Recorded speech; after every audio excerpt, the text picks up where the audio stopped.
Be off. I will be right back. All right. And we'll Off go it. live to transition to Action Surge Game Night.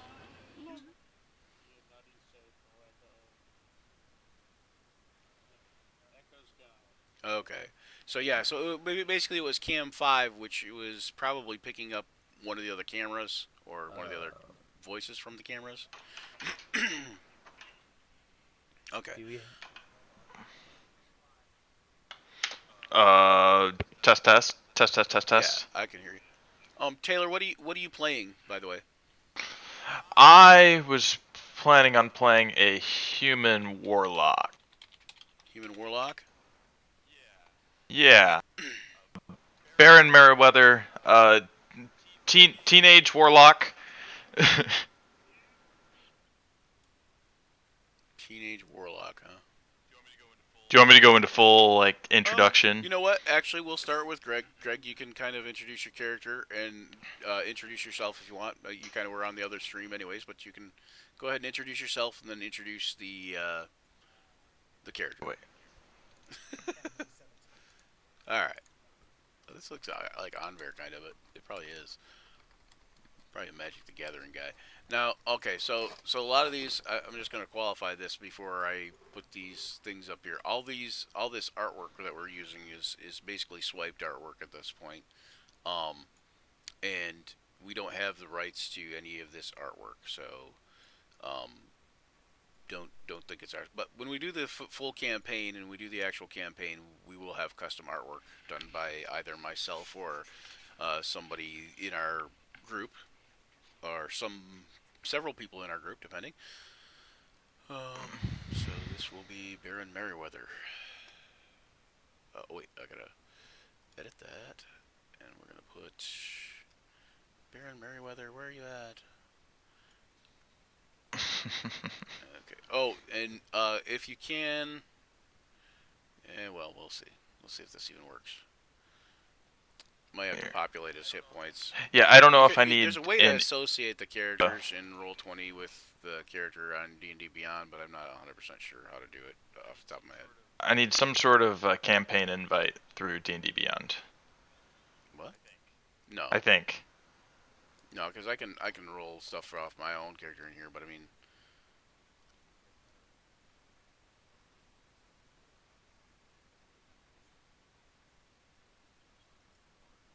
yeah, he is. Here, let me. Just roll a die for us on D&D Beyond if you got Beyond 20. Okay, okay, okay, okay. Let's do. I believe you should. There, so it came up. Yeah, and Yeah, then, we're in there. All right, we're good. Everybody's rolling ones.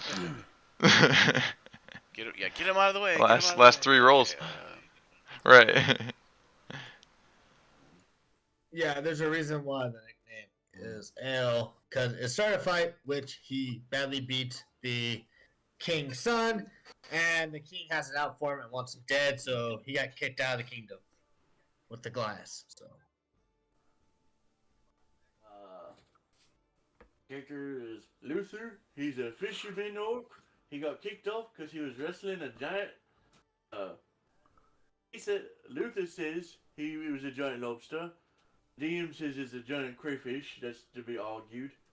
Uh, broke my mom's the mast on my mom's ship, and she says I can't come back until I pay for it. can y'all hear me? Verizon. There we go. Okay, is the echo gone and my mic is audible? Everybody in TV land? Anyway, okay, so we should be good. Okay, and then Taylor, how about you? Who are you and what does your daddy do? Oh no, Yeah, I knew what you said that. introduce yourself and then tell us about your character. Who is I? Who is I? My name is Taylor. My name is Taylor. From I'm Southwest from Michigan. Southwest Michigan. 25 years old. 25 years old. Just Just pretty new to D&D. pretty I've been new playing to about a D&D. year, I've been playing but about a it's- year, but it's the best game. it's the best game. If it's too bad you didn't live in Southeast, yeah, because well, okay, so basically, I think we're gonna have to deal with the echo for a minute until I can figure out what's wrong with whatever. because Makes sense. Taylor's mic is fixed. just so it's okay. Mhm. Taylor's mic is fixed. Okay, good deal. Yeah, it was coming through the webcam. I just had to disable the audio for it. Gotcha. Okay. So yeah, that's why I was saying my webcam is on, and I was like, I thought I was coming through that, but I'm not. It's just picking it up, and I'm not. I don't have it on the mixer anyway, so now I got to get rid of 72 sound sources on here, but that's okay. All right. All right. So where were we? Taylor, will you tell us about your character? Yeah, I'm gonna be playing Baron Meriwether, 16-year-old warlock, from a pretty affluent family, but sent a large distance away to a boarding school, where I promptly skipped class and snuck into some sort of historical site, found a bottle with a genie in it, and now I have to do stuff for him, do good deeds. Maybe I don't want to, but it's made a deal, so here I am. All right. All right. So who am I missing? John? Did John go? No, John did not go. No.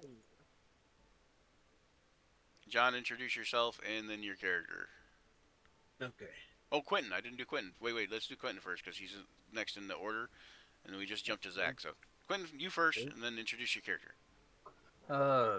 Quentin Cabot from Oklahoma. Do a little bit of everything, trying to get more into voice acting, working as an auctioneer and real estate, trying to, but failing, unfortunately. So trying to open up a few other leads. My character is Whistler. I am a very, very, very young turtle, and I have been exploring for several of my years, trying to learn new things and how to create, just to expand my own knowledge. That's pretty much it. All right. All right. Hold on one second. I'm gonna check you. Oh, that's this one. Quentin. Okay, I got Quentin all the way up. Oh nope, wrong thing. Oh no. Oh Come dear. back. It Okay. sounds as if that we are having some audio issues. Technical difficulties. Yeah. You're just a little quiet, is all. Okay. Oh, I think everybody I can can hear you speak okay to though. that. So. Okay. I can possibly make myself a little louder if it would be more applicable. Yeah, that works. Much better. Okay. And then John, go ahead and introduce yourself and introduce your character. I'm John, also known as Kodiak, and I've been playing D&D since my teenage years, and I won't say how long that is, but it's a long time. I live in Michigan, and got 4 kids, divorced. My character is Ogrim Zeltunk. He's a bugbear barbarian. He was out on his rite of passage hunt when he was 13, and he came back to his goblin village, and it was totally wiped out. So he is on adventures to find companions to help him destroy the gnolls that killed his goblin family, and to earn money to, get a living now that he's on his own. All right, and that's it for everybody. I'm just gonna kind of run through this first part because everybody here except for Taylor has been through this kind of a little bit. So a little bit in some way, shape, or form. Not all the way through, but at least to some degree. Okay, so so you find yourselves in a small little tavern in a small little thorp of a hamlet type of thing called the tavern is known as the Fiery Grog. Um, when you get in there, you notice there's a large half orc bouncer, um, and uh, a merfolk ribbon dancing in a pool of like a small aquarium. Um, and there's blue and multicolored drift globes along the ceiling and in the tank itself. And they are there's a loud raucous music and laughter from the inside of the tavern. Hang on one second, there we go. And you guys see you see an elf mage hand wrestling, basically with a dwarf, and the elf is a tall, scholarly female that seems to be besting the dwarf through every match, but the dwarf does not seem to want to give up. And over at the bar, there's a gnome walking around on top of the bar, serving people and interacting, and he looks like he owns the place, maybe. At least he carries himself that way. Along with a Goliath cook and bartender. And you guys are settling in for some music, right? So, and yeah. There we go.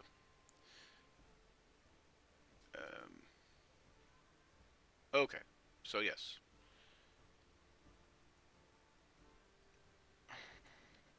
All right, so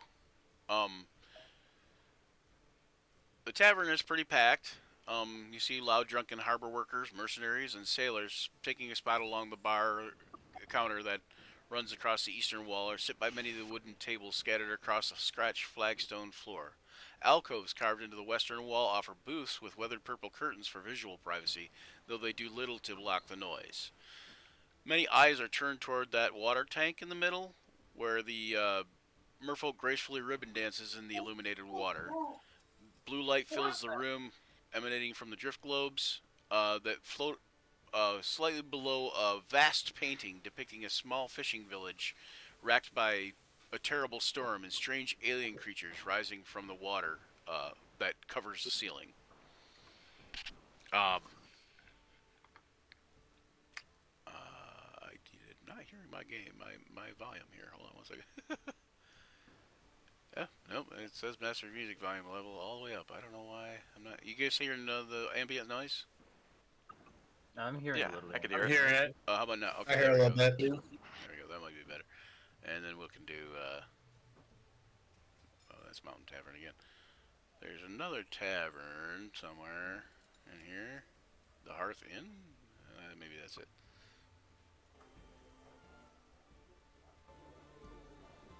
There we go. Anyway, I don't know if it's too loud for you guys. Too loud? Should be picking up now anyway. Alright. Okay, so you guys all know each other from being on the road for several days. Well, okay, Luther, Gale, and Urgram, you know each other from being on the road for several days. And you see this turtle walk in with what looks like some kind of spellcaster of some sort. Luther, probably being Luther, quickly nods to them and probably is interested in letting them come over and dine with you, because Luther's just kind of he's kind of very childlike in his he's interested in and likes just about everything, like, you know, everything that seems fun and positive, you know. So Luther likes the fishy lady. Luther likes the fishy lady, yes. He's purdy. She's purty. All right, so what are you guys all gonna do as far as when they motion for you to come over to the table, are you guys gonna head over there for Baron and Whistler? Baron, would we technically know each other for any reason? Yeah, I guess if we came in here, You might have come we in off would. the road and like kind of met each other on the way, kind of thing. You know, like there's Right, lots of Luther travelers just coming wants into to make town. new friends. You know, this Yeah, is you're- also the nearest town for probably like another 10 miles. You were the least threatening person I saw on the road here, so Oh, I don't know. that what table's those full of are. monsters. We are all The monsters. table's full of monsters. Get the free beer from Luther. It should be considered that it should be considered Grim, they that don't in want the free Meriwether, beer from Luther. everyone is a monster in some ways. Yeah, well, we all right, fine. Let's go over there, but I'm staying behind you. That is not a problem. Small note here. Whistler is a very dark gray skinned, almost black, very large, like snapping turtle looking guy. And I actually ties into his character a little bit. Just I letting was you know gonna that. say I kind of feel like his name is Whistler because about partially how he talks, kind of thing. Yes. Well, it was his parents that gave him the name. Oh yeah. Okay. It was it was an interesting interaction. Yes, he's called Whistler because of his slight speech impediment. His beak makes whistle noises. There you go. He's a turtle man. Yuck. Mr. Ugrim. He also has quite a bit of armor on himself, as well as a set of goggles he wears over his eyes. Okay. So you guys head over to the table then? Yeah, I'll Whistler say. approaches Yeah. Luther and just says, "Good day, my friend." Hello, Mr. Turtle. How are you? Oh, I am doing quite well myself. How are you? I'll wave over a waitress or server or Yep. whoever's. Okay. Yeah. There's somebody. A server comes over quickly as soon as you kind of start trying to get somebody's attention. Have you seen the fishy lady, Mr. Whistler? Good, I have not as of just yet. Whistler is actually going to Pretty. toddle over towards the tank, and he's going to say something to the merwoman if possible. I don't know whether that's possible or not, but Yeah. You can Yeah. say something to her if you want. I don't know that she will Um, respond, but he actually says in Aquan,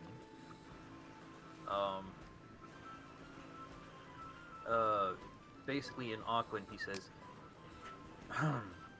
"A fair current for you, as well as the blessings you have on the waters." okay. She kind of smiles and just kind of nods.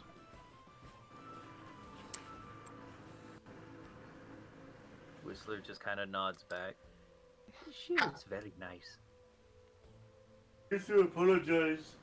Gnomes next door have started their grass cutting machine again. Oh, grass cutting machine. Oh, very intricate. They say don't stick your hand in it. Oh no, I would recommend not to do that. The gnomish grass cutting machine. I must find the design. You say that Perhaps I will something create like my own. New from Song Farlico. Anyway. Gale knocks on Whistler's shell. Whistler doesn't even notice. Just dum dum dum. No real recognition from back there. All right. So, so when the server comes over, Urgrim, what are you gonna order?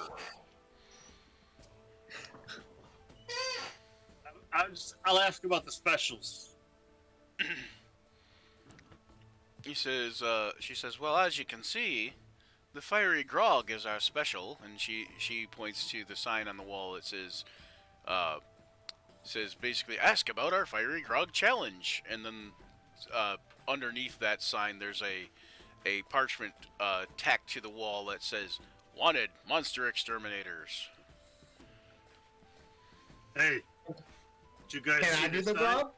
Is that for Can I here? do the grog? Can I do the grog? Is it like ale? It is ale. She says, it! she You says, guys want to try the fiery grog challenge? she says, among other things, and kind of wrinkles up her nose a little bit. I book it to the table. I book it to the counter. I say, Okay. I want to do the grog challenge. I'm coming over there. I want to do the grog challenge too. Okay. Luther kind of just wanders. Looks like your friends left you, Luther. Oh no. You got new friends. Lucky you got new friends now. Luther, there's a challenge. Luther just wanders. Luther, you wandered very To fast. see what the hell. Luther wandered very fast. Anybody who watched the map, they're like, Luther just wanders and then boom, he's there. So I blinked, I missed it.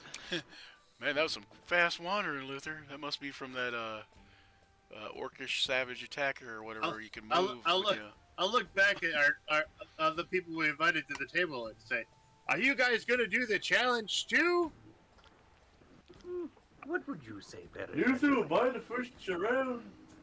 Grog's a little bit bitter for my taste. You gotta do it. You gotta do it like me. Come on, guys. You have tried it before? I've had a sip once, but it's Come on. Whistler Peer just pressure. kinda looks around I and- am very susceptible to peer pressure. Fiery grog among friends. In my opinion, it is always good to at least try something once. Hello, Okay. everybody, and welcome to Action Surge. Oh. All right, so you guys all go up there to sort of give a try. You're stepping on the turtle. There you go. Here, we'll put This your is feet not beside the bar Mario! here. I am not a Koopa! You're mistaken me for a Koopa. All right, so so where am I with that thing there? Fiery grog there. Okay. All right, so basically, the challenge is that he's going to give each of you that are taking the challenge, he's going to put 3 mugs of fiery grog in front of you. The tavern is named after this signature drink. It is a foul-smelling, greenish-black, viscous liquid. It mostly consists of rum, but there's several other ingredients as well.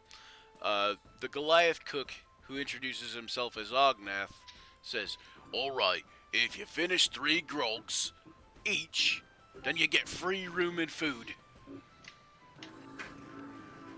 If not, you gotta pay for your Yeah. grogs." Ale looks at him and goes, "Put it all in one. Put it all in one, and I'll drink it all at once. Do it, please." He says, "Alright, but... alright." And he brings a big old Goliath-sized mug that would be perfect for Gal, because he's also a Goliath. So, puts it down like kakunk on the counter, and takes 3 mugs of ale and pours them in there.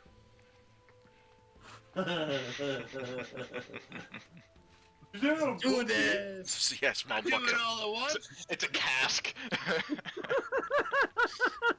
I want to do it all at once. You hear the dwarf that was playing mage arm wrestling with the elf over there. He comes over and he says, "Now this I gotta see." Okay. Anyway, It's called a I want- pin, guys. I want to do it all at once too. you want to do it all at once too? He says, "Okay, you're yes, no problem." I mean, oh no, that was Ognath was his was sorry. He was supposed to be more like, "Okay, here you go." Anyway, so he sets down a big old mug in front of you too. Luther's just gonna do it in the regular way. All right, so you guys, yeah, Luther has the cute mugs compared to these, and all right, so go ahead and make a Constitution check for Gale. Excuse me. Oh, come on.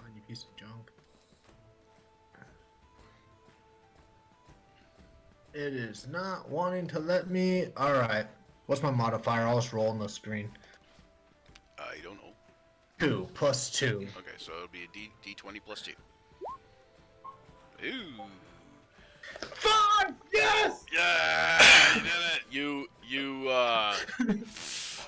You don't do so well, and you don't feel so good, and your nearby neighbors don't feel so good either, as you spew all over the man in robes near you, and he just looks at you. He says, "Did you really have to spew the whole gallon on me?" Again! Another!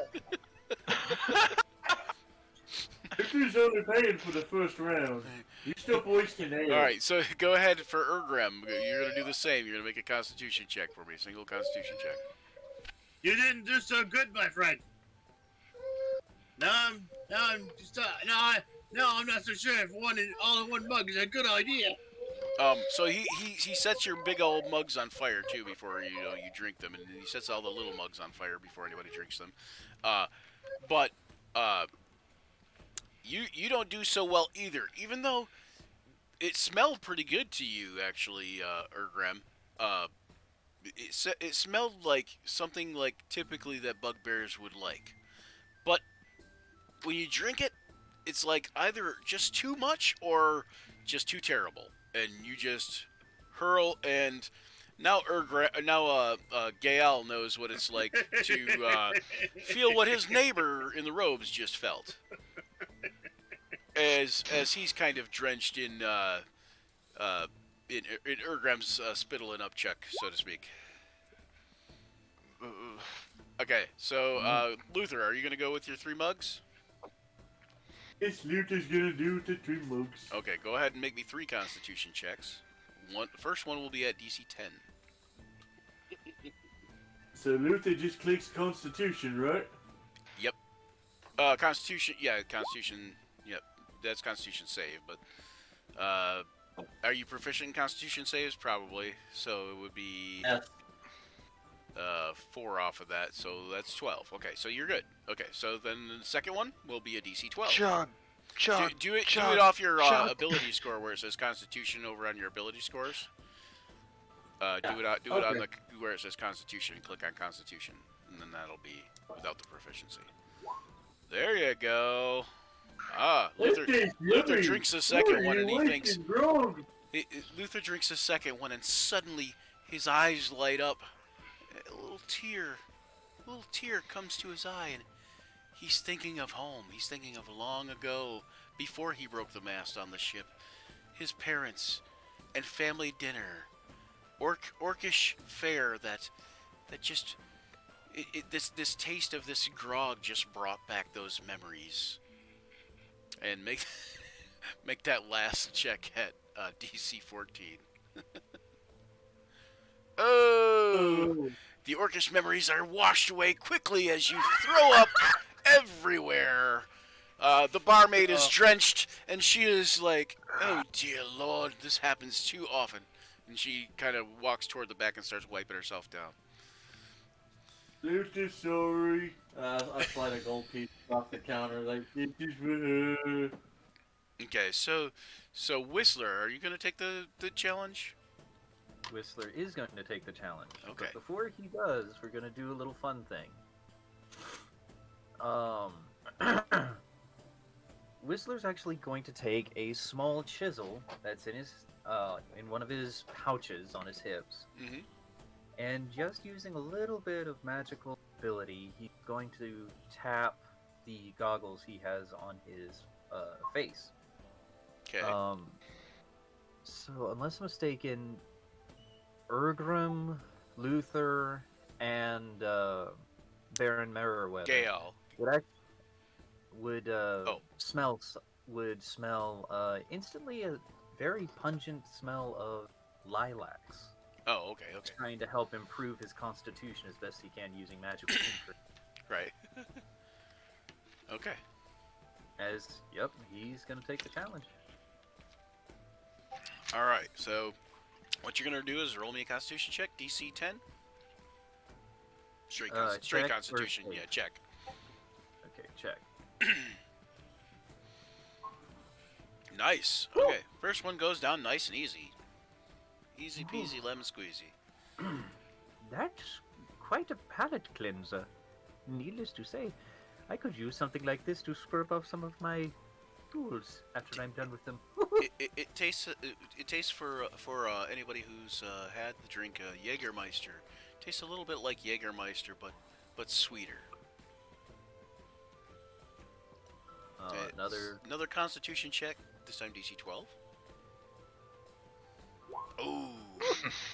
Okay, you choke and gag a little, but you don't spit it up.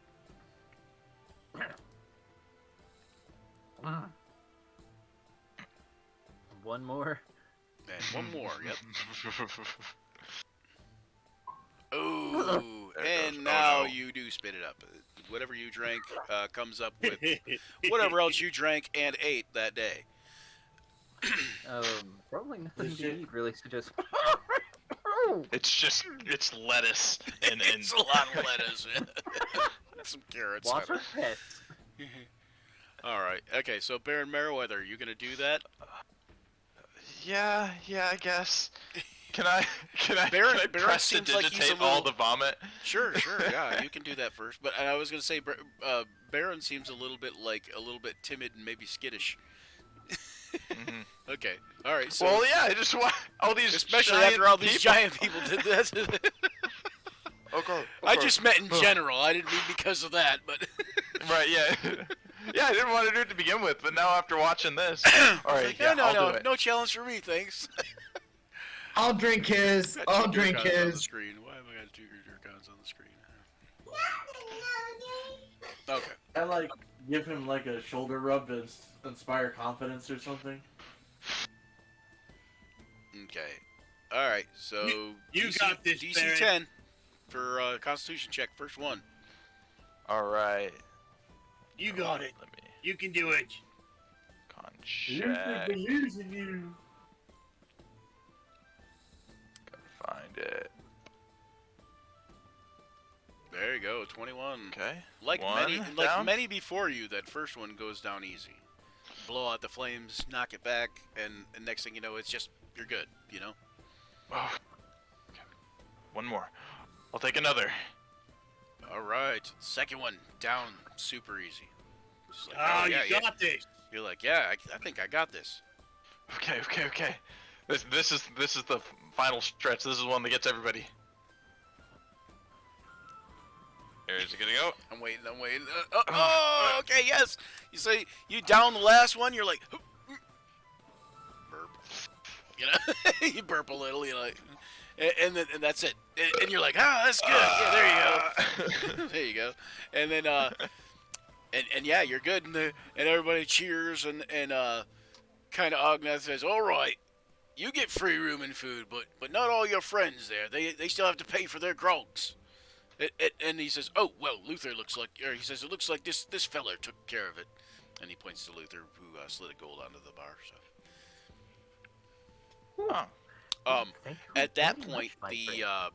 the gnome runs across the bar toward the middle of the bar where you guys are at, and says, "I suppose you're all here to help take care of the problem with the miller's daughter, right?" Miller's daughter? What is wrong with the Miller's daughter? He I says- just saw pretty fishy lady from outside. He says, well, yes, you know, the miller's daughter's come up missing. You do know this. The whole town's abuzz of it. You're tiny. He says, well, you're large, but regardless, the miller's daughter, the mayor, has taken up a collection, and they're toward the back of the room there, see? And they are interested in helping find their daughter. Oh, it's a paying job, in. Luther's interested. He says, yeah, well, I suppose. I Can want I to do try the this. grog challenge again? Me too, but I don't want to do it in one big cup. That was a bad I want to do it idea. again in one big cup. Who is it that is supposedly has taken the Miller's daughter? They say, well, he says, well, as far as we know, it's goblins. It seems that some of the townsfolk seen a couple of them. How big are the goblins? Oh, Why sneak would- on the ship. That doesn't sound like goblins. Yeah. So Goblins will get their hands on anything if they think they can do something with it. wow. I won't Gotta have go to help chase him, guys. I won't have to chase Is- a goblin off my mom's boat because it stole the rudder. Well, that sounds like goblins.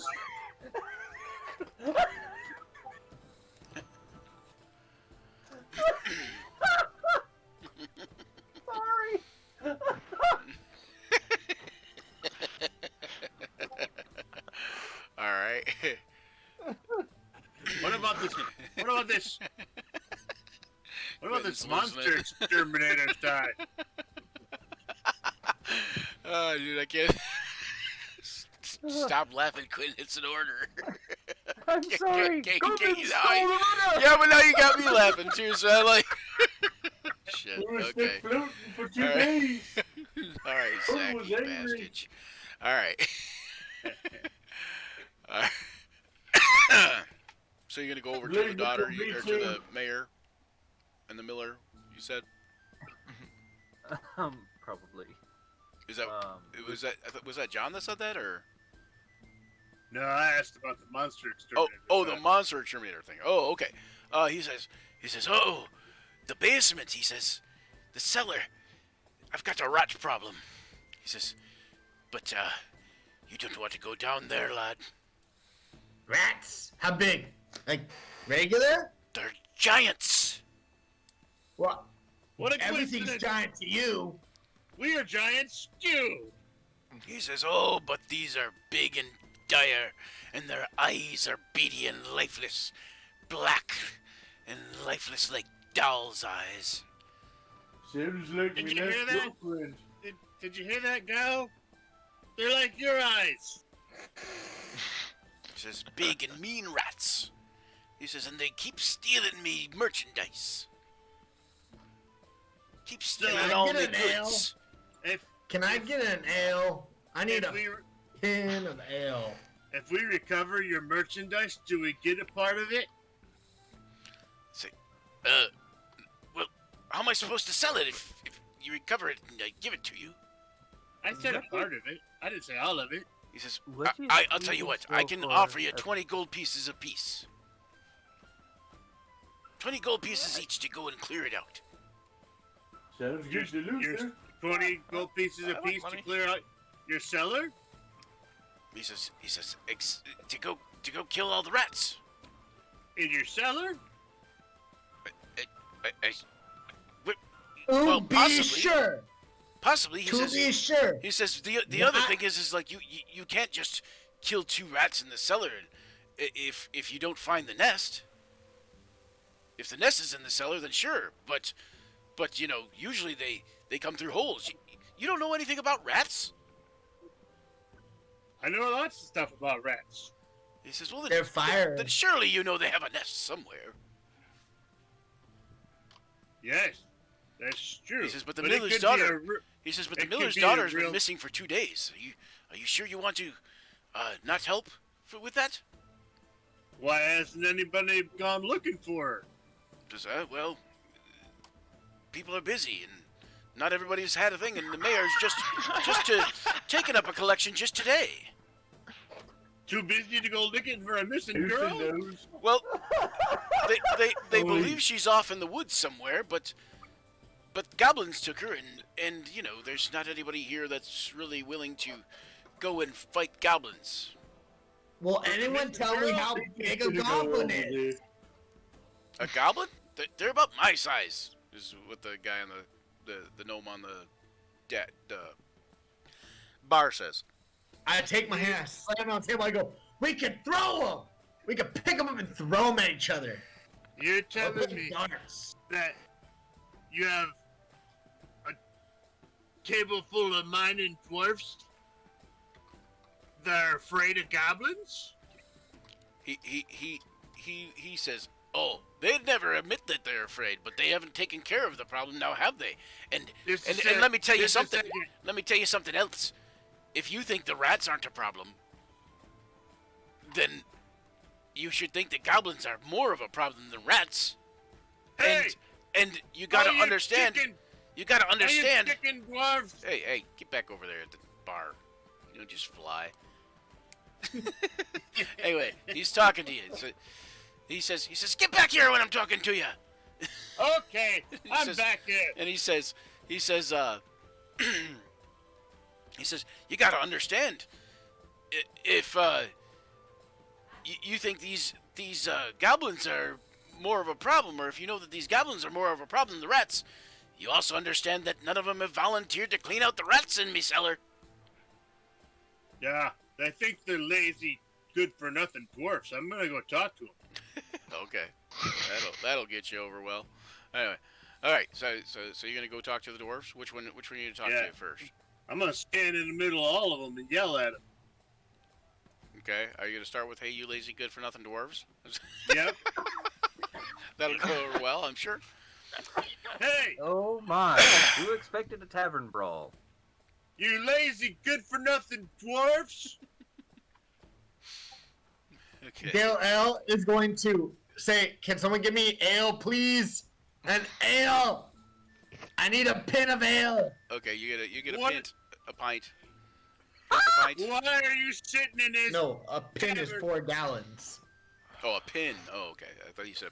I thought you were saying a pint. like I don't know, I like. thought he was saying a pint too. Okay. All right. So. I'm pretty sure that'd be breaking his hand. It'd be so tiny. Okay. So this guy. Okay. This guy comes up to you. Hang on one second. Yeah, you gotta give him a moment. Meanwhile, Whistler's just like, "So, Baron, what are you interested in pursuing?" Oh, of course. Delete that. Where it is. This guy comes like. up. Oh, sorry. Go ahead. What am I interested in pursuing? The rat or the goblin? Well, you had said before that you are looking for work, and this would be good money. Yeah, I can use the money. I could use Both some pay, money. right? Yes.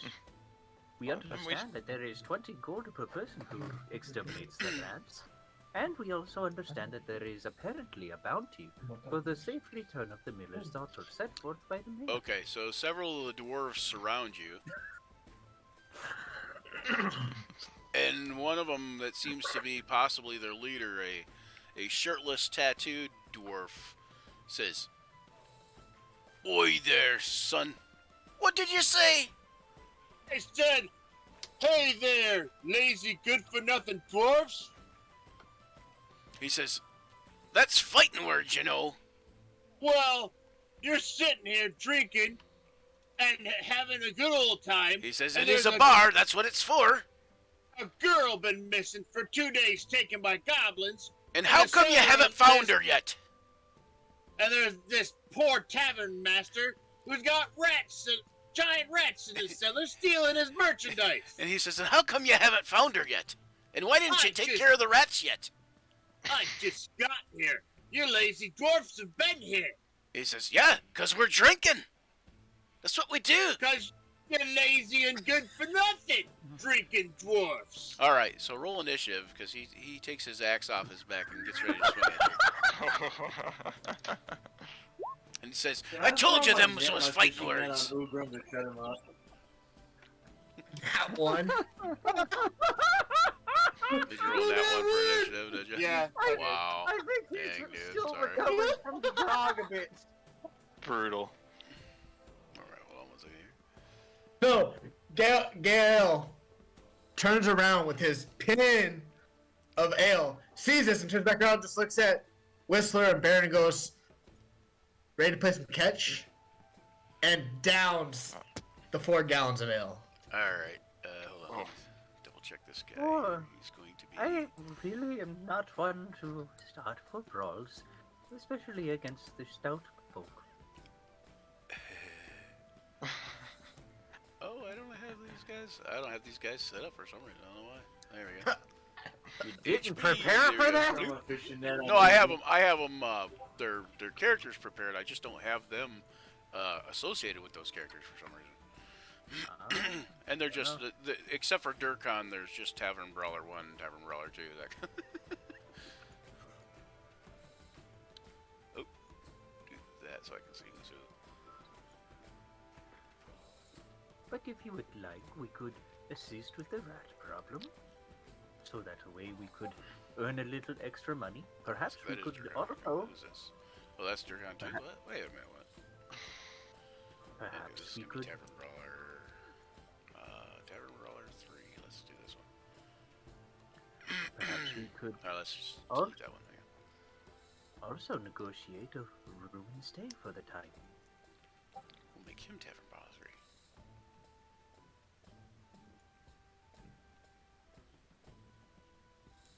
Gael wants to ask the gnome where the entrance is to his basement. And he says, it's out back. We have some cellar doors. No way from in here, huh? He says, well, you can get there from this back door. And he points to the back door. Hold on one second. And where is one more person? What am I looking for? Where am I looking for? This guy.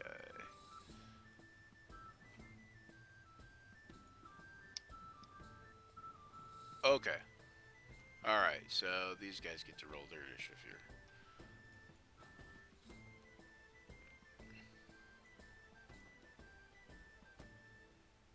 I'm just going to use, it's going to say Tavern Brawler 4 on all of them because I'm just going to use one sheet. Yeah, that's fine.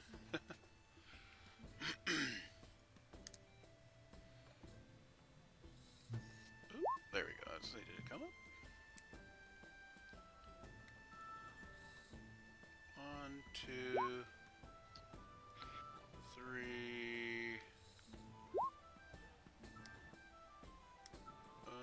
Where'd he go? Oh, there he is, right here. Okay, this one's. There's 2. Okay, I think I didn't. I don't think I did him. I don't know. We'll see. Okay, say Tavern Brawler 1, Tavern Brawler 2, Tavern Brawler 3, Tavern Brawler 4. Okay, and of course, our man of the hour. Our time life man of the hour. Here we go. Oh wow. Okay. Also, isn't Luther in the middle of this too? So you guys see this fight start to break out. Do you guys all want to roll initiative too, or no? I throw my fishing net on Ergrim. So Yeah, what you're just doing? like, what's the goof? Drag him away in the fishing net.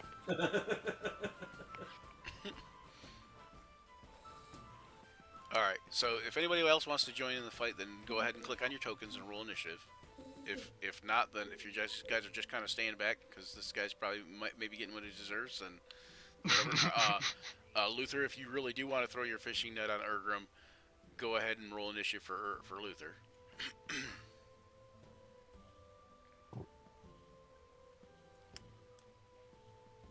Wrong button. So yeah, click on Luther and then go ahead and click on initiative on your sheet. Yeah. Oh, nice initiative. Alright, descending order. Okay, so it's gonna be Tavern Brawler 2 for the first strike. And he basically takes a beer bottle and smashes it across your face, or tries to. You gotta be able to hit me first, drunks. Yeah, and he also misses, right? Yeah, okay. Wait a minute. Okay, hold on. I think there might be a slight issue. Do bugbears have an extra high armor class for natural armor or something? Barbarian. He's a barbarian, so he has unarmored defense, and I'm carrying a shield.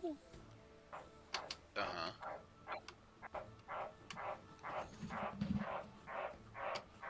Alright, now I have to look, because you have an AC of 19 is what I'm asking. And I have a dexterity of 18. So that's 4. That's the frog singing. Please forgive that. Yep, yep. Sure, it's the frog. Is that you, That's Matt? soup. Is that your house? Yeah, that's my Okay. pet frog soup. Okay. Shoop. He wants me to spray him down again. I'll do it after the session. Okay.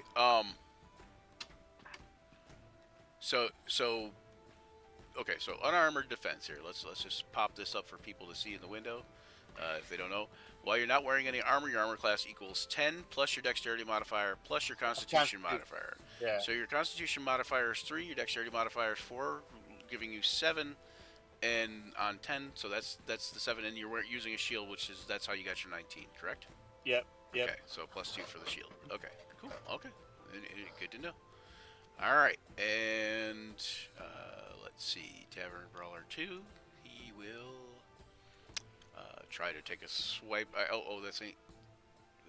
That was Tavern Brawler 2. So the next one is Durkan. Yep. And Durkan will try to take a swipe at you. But Durkan has a long sword. And he nat ones it. Oh, yeah. And you can tell that Durkan's had a little too much to drink as he comes sailing by you, overswings, and ends up behind you somewhere. And he seems to be, he's by this table, but he's kind of like looking for you, it looks like. Like, where'd you go? Brave, you know, that kind of thing. You know, brave warrior, if you were out searching for the girl, you wouldn't be so drunk. He says, but getting drunk is more fun. And he says, oh, yeah. And then, Luther, you're going to throw your net over Ergrum, or are you going to do something else? I was, but now it looks like Ergrum's got this under control since they can't hit him. I'm going to throw my net and try to just disable the guy in front of me right here. This guy here, the red-haired guy, red-haired dwarf? To the left of him. This guy? Okay. You're going to throw your net over him? And my fishing net. Okay. So go ahead and make a roll with your net. There you go. Oh, no, you didn't come up. Should have a net on your sheet, I think, as an attack. I do. Yeah. I'm just going to click net. Okay, there you go. All right, so it lands over this guy. Here we'll put a little net token thing on him. And he says, he's like, "Let me go, you lout!" And is that it for Luther? I think that's probably it, right? Well, and I'll tell him Whistler, KL, and Baron Motherwell are just watching free dinner with a show. I just want to tell him, look, no one's hitting anybody. Just simmer down, and I'll buy him a pint. Okay, so another one of the dwarves swings at you at Ergrum and misses. And then, of course, a final one swings with what looks like maybe a broken chair leg and misses. Oh, sorry, it wasn't the final one. And this one's just punches with a fist, and he actually hits. Oh no, he doesn't hit Ergrum. Nope, he don't hit me. He doesn't hit. So he just misses, and then Ergrum. Now that you have all these dwarves, they're kind of all like have kind of just missed you, and you've kind of like nimbly sidestepped a lot of the stuff, and you know that which you haven't you blocked with your shield, and it's your turn. All right. Are you going to do anything back to them, or are you going to just kind of like? I'm gonna say. Hold on, you went all robotic. Hold on, you went all robotic. Oh, I'll say, now that you know that you can't hit me because you're too drunk, are you gonna go find this girl that's missing? He says. Or do I have to beat you senseless? He says, make an intimidation check. Even if you don't have it, intimidation is a skill. I have it.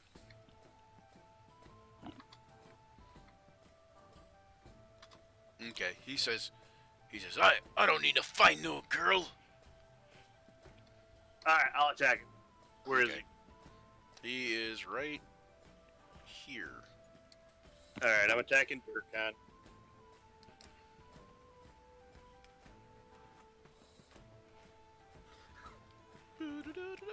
And you missed too. And- You're as good with the axe as he is. Yeah, I was gonna say, Not quite, because he nat one it, but you know. my rolls are sucking, and I'll do a Everybody is getting low hand rolls it, today, aren't they? Well, no, not really. and that'll be my turn. Okay. I All right, wasted a nat and- 20 on ale. So no. So end not of bad, round. though. Tavern Brawler 2 here swings at you again with the broken bottle. And misses. I should have had somebody else enter the fray after Durkon whiffed it so bad. So Durkon spins back around. And he does this. He goes swinging. He swings his longsword at you. Why is it? Okay, that's weird. And it didn't roll. Oh, there. Okay, there we go. Okay, okay. There we go. Now he swings his longsword at you. There we go. That one hits I hit. for 9 damage. Ouch. Ouch! Yeah, you remember you guys are first level, so even a bar brawl can be very dangerous for you.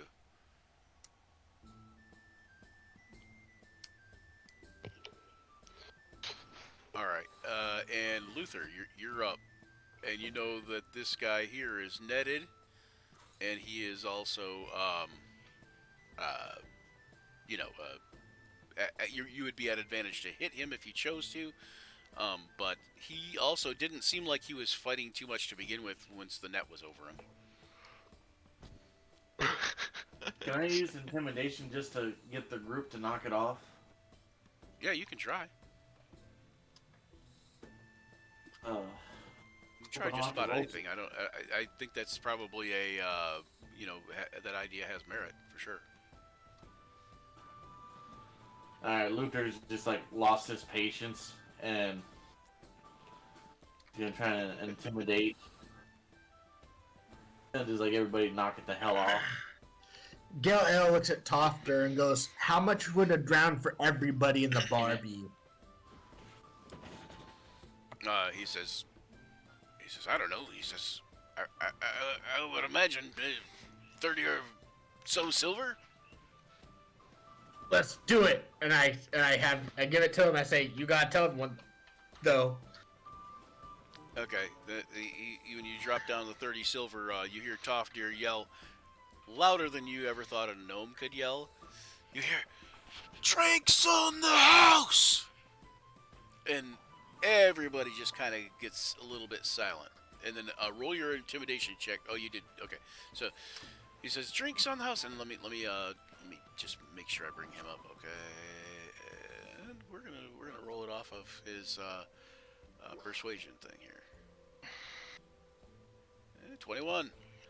Okay, everybody stops and goes silent, and the dwarves all kind of go, "Ah!" And they all like are happy that there's going to be drinks incoming. I take my net off the dude now. Okay. I'm just imagining drinks on the house. Everybody cheers, continues to beat each other up. and then Durkon pats the bugbear on the arm. He says, "No hard feelings." He says, "Nothing's wrong with the little rough and tumble, right?" He says, "Here, looks like there's gonna be drinks on the house." He says, "We can talk about this girl problem." He says, or whatever you need to talk about. He says, "But let's beat each other up like civilized men later." All right, that sounds good. Welcome to Texas. All right, so is anybody going to go talk to the mayor, or are you guys going to head downstairs, or are you guys going to get more drinks, or what? What's going on? I would like to talk to the miller's wife. Okay. That's kind of why Luther wandered over there in the first place, and then Okay, a fight broke out. Yep. Okay, so you're going to go talk to the miller and his wife and the mayor. So I'm gonna try to catch up to Luther to tell him that Baron and Whistler want to go look at the rats and see if we can help. Okay. Yeah. All right. So I'm gonna chase I after think we him. can I also need to retrieve my net off the dwarf and be like, sorry. Right. So would he be up, or would I catch him like on the stairs? Who's that? Luther. Luther's not at the stairs. The mayor and his wife, or the mayor and the miller and his wife are over here at the far side of the bar, and then Luther's right here. Yeah. Yeah, right here.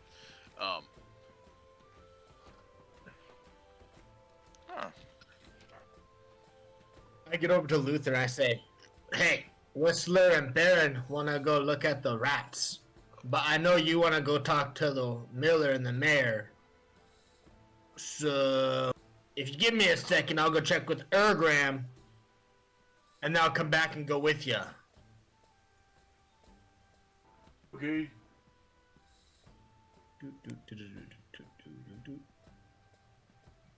I walk over to Ergram and I say, hey, so, Luther wants to go talk to the mayor about the daughter, and Whistler and Baron want to go check out the rats.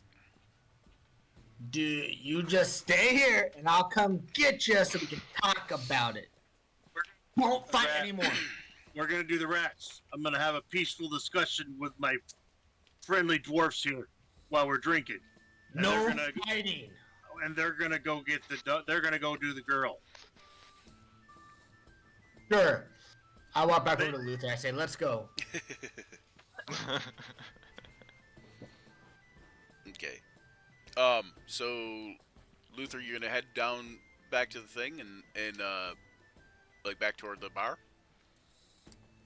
Or are you guys gonna go? Did you say you were gonna go discuss with the Greg? Were you saying you're gonna go over there and discuss with the Miller and Mayor first, or Miller? Yeah, Miller and his wife and the mayor first, or Luther wanted to go talk to the mayor, so I told Luther I'd go talk to Ergram, tell him to relax and what we're gonna do, and then I walked away as he was telling me that. I kind of didn't listen, so me and Luther are gonna go talk to the mayor's wife. oh, okay, the mayor gotcha, and the wife gotcha. and all And then that. Ergram's talking with the dwarves. Okay. All right. And he should not be fighting. Yeah. No, we're not fighting. We're drinking and talking. Ugh. And I'm about to tell the dwarfs that the mayor's got a collection together to go find the girl, and they can have gold and glory. You hear the dwarf. His name's Durkon. He says, that's the problem with the world today, laddie. Nobody can just get into fights and be okay with it. Ah, no. He says, hey, here, have another one on me. And he slaps down a silver coin in front of you. All right, so when you guys get over to the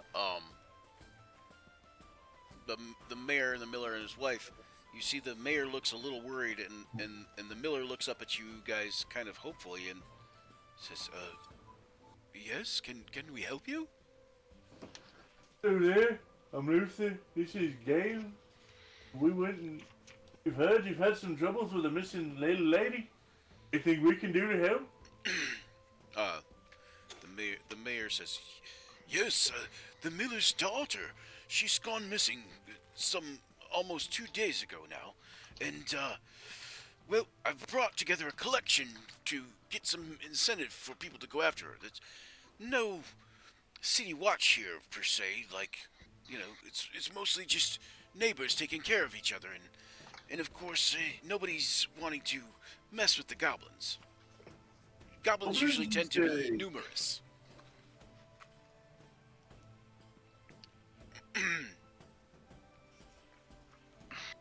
So, the miller says yes, her name is Elsie. She's quite lost, and I imagine that the townsfolk said they had saw some goblins taking her into the woods to the northeast of here.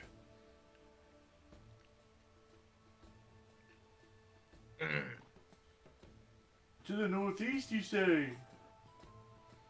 He says, yes, apparently there's some very visible tracks out that way as well. And you hear the wife, she says, please do find our daughter.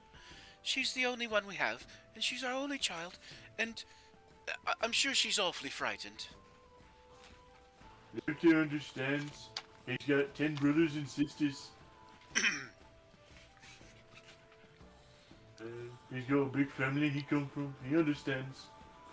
Okay, so Urgram, when you're talking to Durkan, what are you gonna say to Durkan?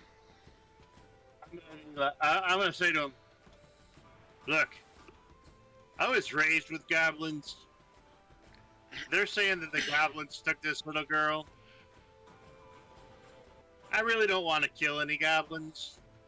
They're kind of my cousins. I don't know this band, but I think they probably didn't take this little girl for a good reason. I don't want to do this. Oh, But I know you dwarf have no love for goblins. And wouldn't really mind going and, killing some goblins. He says, there's no love lost, that's for sure, laddie. So, you can go kill some goblins, rescue a little girl, be heroes for the town, and make some gold. He says, that's a good point. He says, you make a good argument, son. Perhaps you got a point there, and perhaps you got something good.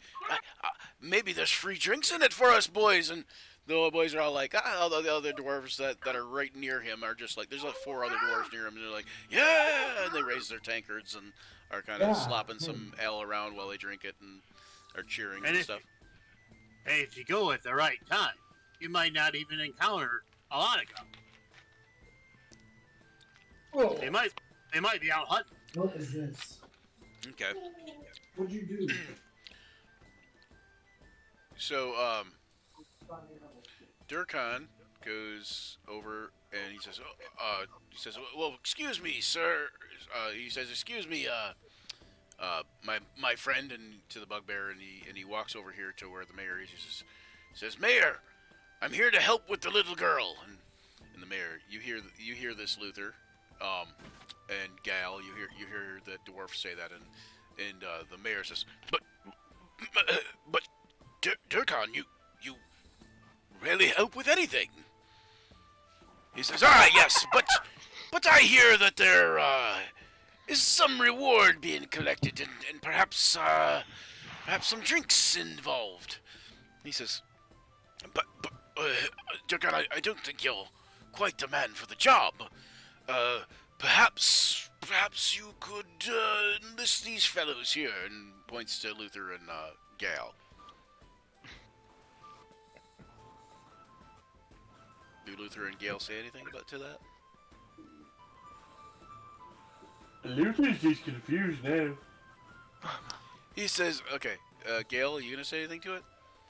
Gale sits there and he looks at his fingers and just trying to use them to try to put everything together that was just said.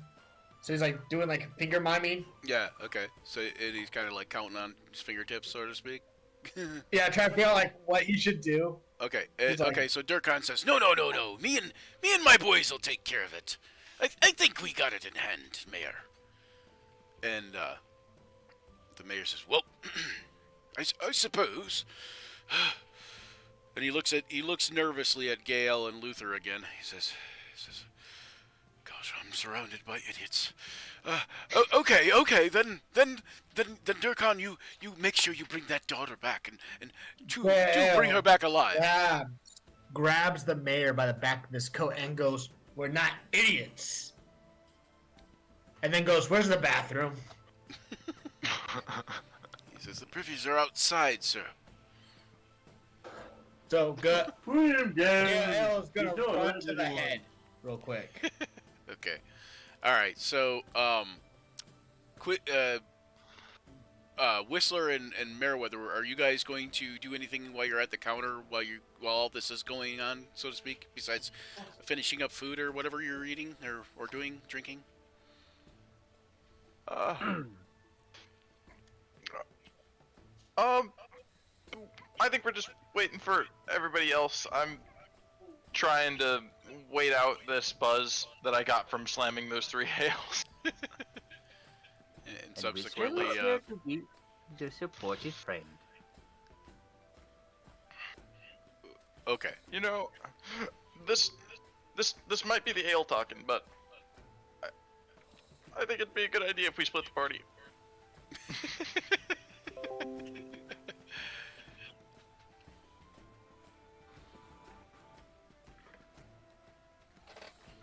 It is. All right, so It is up to everyone, not just us. Well, Luther's gonna give all the information he got from the mayor to Durkon to make sure Luther and the mayor don't forget anything. okay.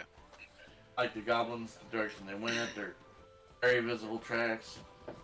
Oh, and Luther shares with Durkon, since having to deal with goblins majority of his life, for any reason things even begin to get complicated, come get him.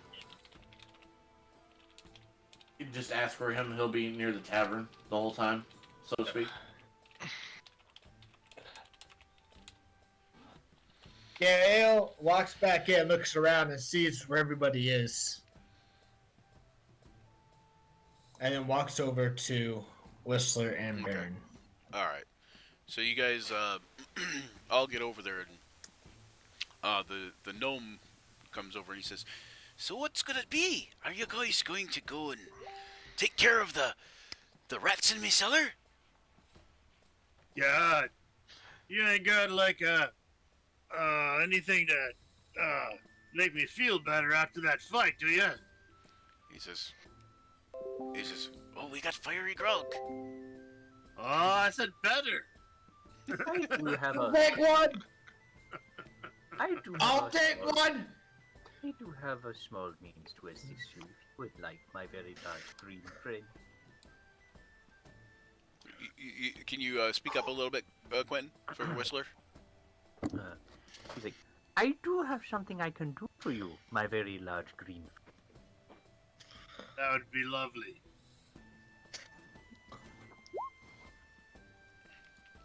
Nice. All 9 that I lost.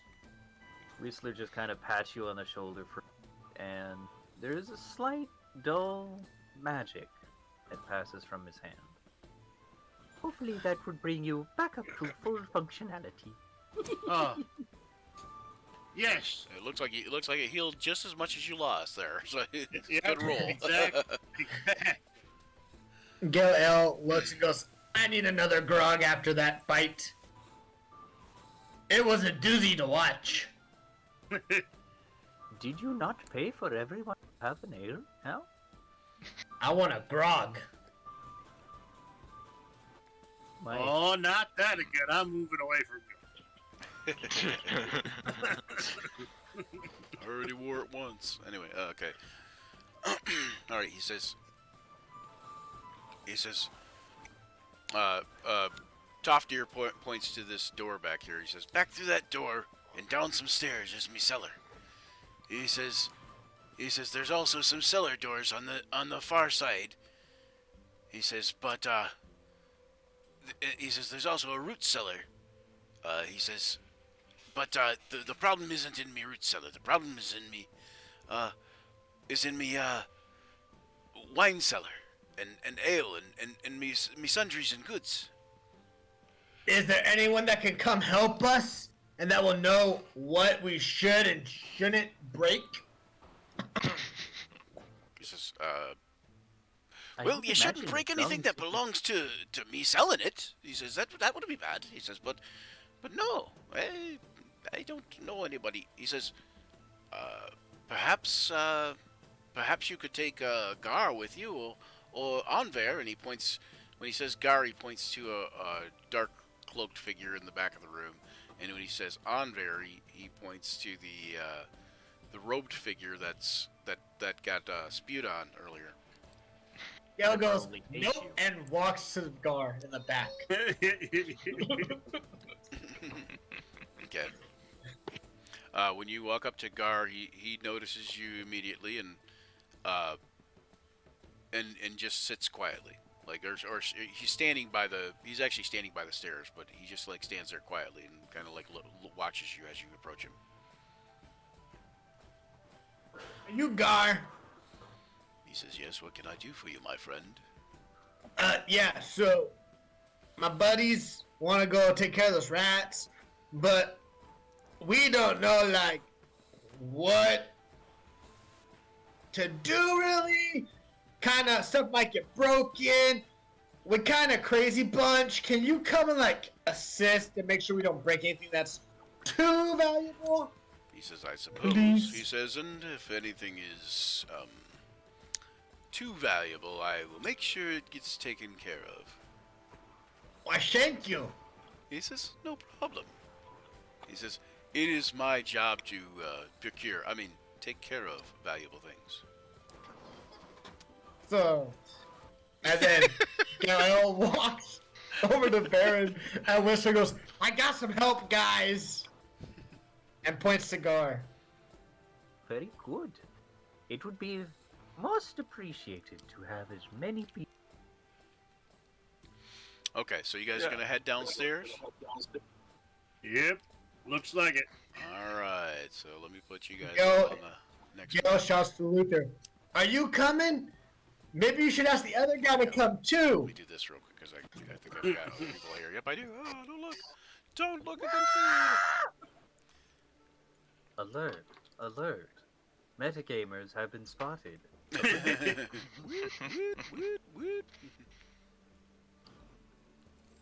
I have invented an interesting little device. It whistles off whenever there is someone that is peering on us from beyond the mortal plane.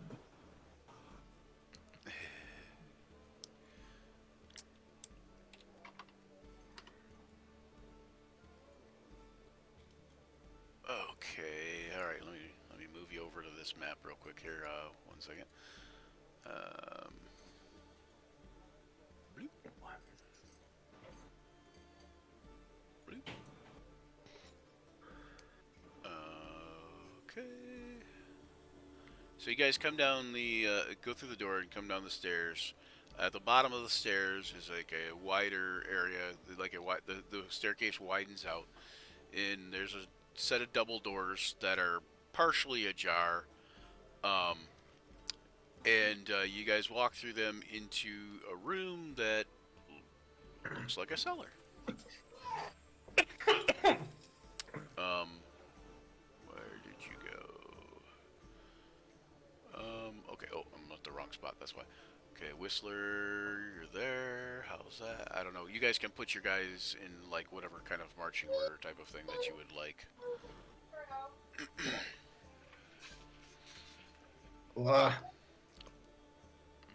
I figure Gar will kind of stay toward the back, but I mean, that's up to you guys. Up ahead, you see 3 rather large rats. 1 second here. Let me zoom out a little bit. You say rather large. Yeah. So these rats are probably 2.5 feet at the shoulder. They're about 5 feet long. Oh, uh-oh. Ah, no. Okay, anyway. Sorry, I booted myself out of the game for a second. We are having technical difficulties. Please stand by. Anyway, and one of the rats is leaning up against a barrel and it seems to be pushing the barrel toward the back of the room.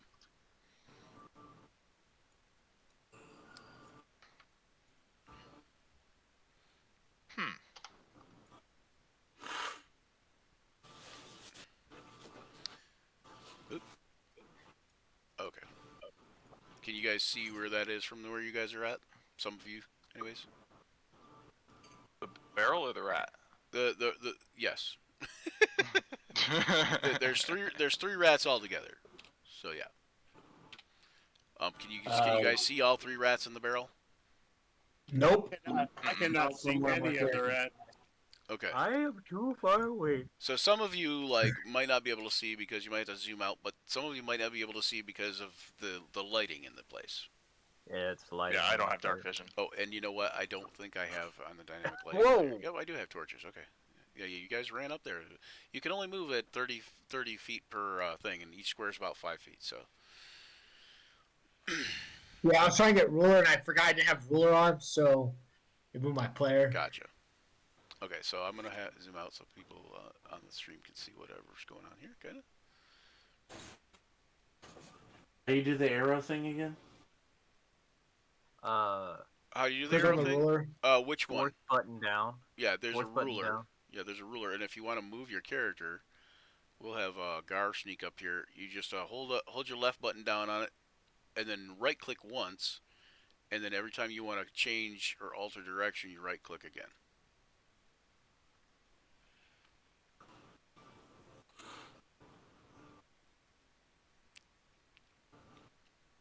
I just hold the right click down.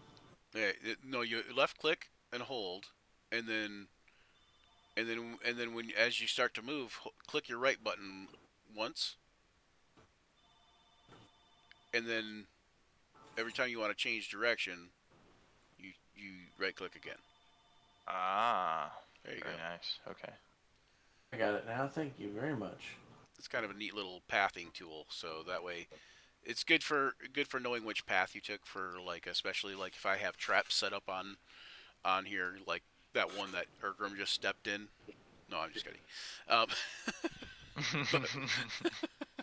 But no, there's no traps in here. But We've been not fooled. not in the cellar, at least. Anyway, so go ahead. So you guys go up there and you guys can kind of see the rats now, or at least some of them. I still cannot see. Oh, maybe you don't have vision associated with you. Hang on one second. Let me I'm look not- at you. Oh no, you do. And you have night Like- vision. Why can you not There's see? Hit light. refresh. Like, There's like Okay. a big blob. yeah, there's like a big block wall. There But it there's, is. yeah, a block wall. I don't know why. Maybe that torch isn't on. No, it looks like It's it on. might. Pretty sure it's on. Yeah, emits bright light, 20 feet. Dim light, 20 feet. Everybody that can't see should probably refresh, or who all can't I see? did. Oh, I see it. Hang on a minute. You see, if Luther, anybody for some- stands right here, you'll be able to see everything. Oh, hey, I see Here. now. There is There they are. there is a thin little line that it looks like the dynamic lighting has picked up. Yeah, that's weird. Yeah. Oh, now I don't see. Yep. If you yep, st- hit if it I in. if I stand right there, it blocks out that light. But Here, if you let's do come this. back, I'm gonna take that away for a second, and then I'm gonna put that back and see if it makes a difference. Any It's difference? not- I got some weird looking thing. Nope. Yeah. Okay. So, yeah, everybody who's not seeing everything and who's seeing this line thing probably should try to do a refresh. I did. I will go I to the did. dynamic lighting page and see if I can pick up anything that might be there. No. This is my second time. Refresh, Yeah, roll it's 20. still there. Oh, Because now I have like a weird thing on I'm the gonna torch. refresh just because Where if I move forward, it gives some weird thing. yeah, I don't have that on my screen. Here, let me. Well, I probably can't, can I? I was gonna say let me share my screen so I can show. Well, yeah, I was just saying if you're looking at the stream, it's not on the screen. There, you know what I'm saying? It's not visible. Even if you zoom way in, even if you go to the dynamic lighting layer. Oh, maybe let me check the GM layer and see if there's something on there. Can you guys ping where it's at? There's like a Right thin here. line right on this line of the map. Yep. Mhm. And there's another one right here. Well, I can't And, ping anything yeah, up right here. now. Wow, that's weird. It seems like Roll20 doing weird things to me, but Oh, I just realized I'm just standing in a weird spot. That's why I can't see anything. I mean, The deal is that if you stand just above I- where Gale is, you'll be able to see Yeah. rats and stuff. Yeah. yeah. I went forward and up one, and there's a black spot right below me, in the squares below me, and then down. Yeah, that's what I'm saying. So, I don't like, know where. There's that weird split thing. Yeah, I Well- can't see anything in there except for the dynamic lighting. Here, let me try something. Let me try messing with this dynamic lighting down here a little bit and see if that fixes it. Oh, so I think there's something up with that torch. something just improved. I can see now. Ah, I see now. Okay, interesting. They got some new additions on Roll20 that they've added. Okay. Yeah, right now if I stand right here. Oh, hey, there's yeah, like that's a little bit better. triangle. Okay, is that better or no? Yeah. it's Way better. I can better. actually see them. better. Okay, you shouldn't be able to see past this because it's a wall. Mhm. Yeah. That's But a the wall wall. should stop like right. Well, I got that snapping on right now. Hang on one second. I, The wall, the I wall can should see stop right about to there. this one right here. I Yeah. can see up to here, but I can't see anything below that line. Yeah, For that's a us, wall also. The wall stops.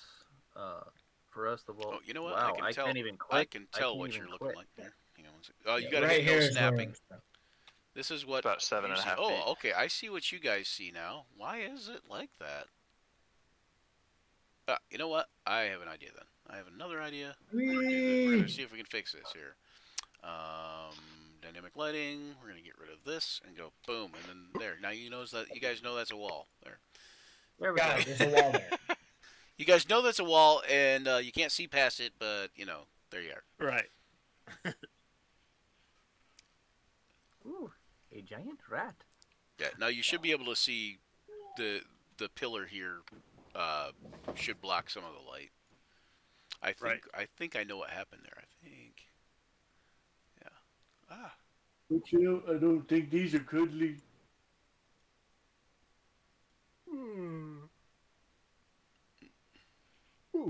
So they might be. If only we had a druid in the party, then perhaps we could make a lot more friends. I want to run and tackle. I think This guy. I might need initiation as soon as our DM gives us permission. Sure. I want to run and tackle him. I just want to charge and tackle. Sure. Why not just go ahead and roll initiative? So no, it's a friendly tackle. No, I just want to grapple it and grab Right? its Yeah. tail. Yeah. I just Nothing want to pick it mean. up by its tail. Love that, right? Yeah. Click on it. Oh yeah. Say make sure you click. Oh hey, hold on. I lied, guys. Okay. Let me. Whoa. No, you guys are good. I think I gotta get rid of these tavern brawlers though. What did Ergram just roll? The 14? Yeah, much better than the 5 from last time. Okay. And what did Luther roll? 20? No, Luther didn't I roll yet. haven't rolled any. Okay. No, Luther didn't roll. All right. So everybody else should be right. All right. So don't forget to click on There's your token, Luther. Luther, like you did. But I'll Oh. just put it up there. Luther rolled a nat one. It's okay. Oh, You traded. That's cool. All right. And then, Luther's gonna try and sneak this in before the DM realizes what he's doing. wow, the rats seem to go first. Apparently, I think. No. Yeah. Whatever. And Luther got a nat 20. Or 3. Okay. Or 3. Okay. Yeah, I know. Don't see that. Okay. You don't see. He's like doing the Jedi mind trick. You don't see the 3. No. This is I'm not the rolling 3 you're looking intimidation. for. You don't see Luther's 3. Yeah, okay. We So want the three giant we're looking for. giant rats go first. They all kind of see you and kind of run toward this barrel and start pushing it toward the wall back here.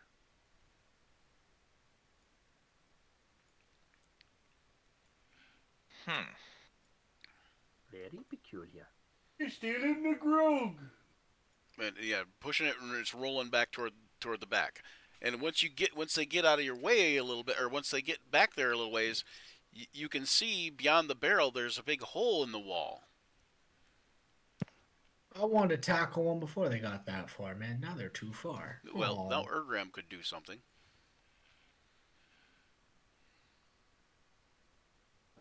Ergram, Ergram, are you going to do something? Yeah, I'm counting how far away they are. 45 from me, so 50 from you. Oh my gosh. Okay, so that's okay. This is about where we left off with the other group, I think.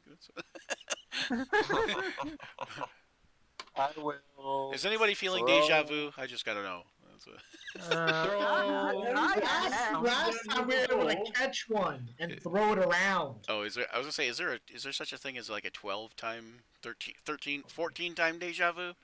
Just I'm feeling a little deja vu, but last time I scantly remember having more limbs you don't. and less shell. Yeah, I was gonna say you don't seem yourself. Whatever would give you that idea? All right, so Threw you a throwing a ja- javelin at one of them? Which Yeah, one did you ping it? I'm sorry, I missed it. Okay, that's That what one. I thought you. That's why thought you pinged, but I wasn't 100% sure. That is a hit, by the way. For 8 damage, which is enough to kill a giant rat. Alright, that was my turn. My camera isn't moving on my screen, but that's okay. I think I'm moving on the stream. It doesn't really matter that much. It probably does, but we'll burn that bridge when we get to it, I guess. Okay, so Baron. Looks like a rat for dinner tonight, guys. Yeah. All right. You've probably eaten rat Right. before, and the two Goliaths, and the Goliath and the Orc have probably eaten rat before, I would imagine. I don't know if the turtle's a vegetarian or not. The turtle, I should say. Snapper. He's a snappy turtle. Oh, he's a snapper, so he does eat meat. Yeah, okay. But he's probably more into fish, and well, he might eat rodents. I don't know. It's whatever I He can does fit now. inside my beak. It is very sharp. I definitely know that they eat other reptiles. Okay, so or at least snakes. I have seen snapping turtles eating a snake before, which is like I didn't think that was a thing. I'm sure they'd eat. I'm sure they've eaten Oh, muskrat before. that's true. I was gonna say I have seen a snapping turtle eat a stick before too. So there's like we literally put this stick in the snapping turtle's mouth and drug the snapping turtle across the road to the swamp. You know, like back to home. You know, like it clamped on like a gator and just kunk, and we just took it over to the water and set it by it, dropped the stick. And it eventually dropped the stick and went into the water. But anyway, sorry. Okay, so Baron, you moved up. I see. What are you going to do anything from there? Okay. Yeah, I'm going to hold my hand out and fire an Eldritch Blast. I'm just kind of. Are you aiming One toward eye this open. one first, or? Let's go for this one. Okay. Okay. Yep. Okay. Eldritch Blast. Eldritch Blast. Here, wait. Watch this. I got an idea here. Nope. I'm in the wrong thing. Go ahead. Yeah. Go. Oh no. Probably gonna 9 miss. is 9 is yep, a slight miss. Rats. Yes. I'll end my turn there. Okay.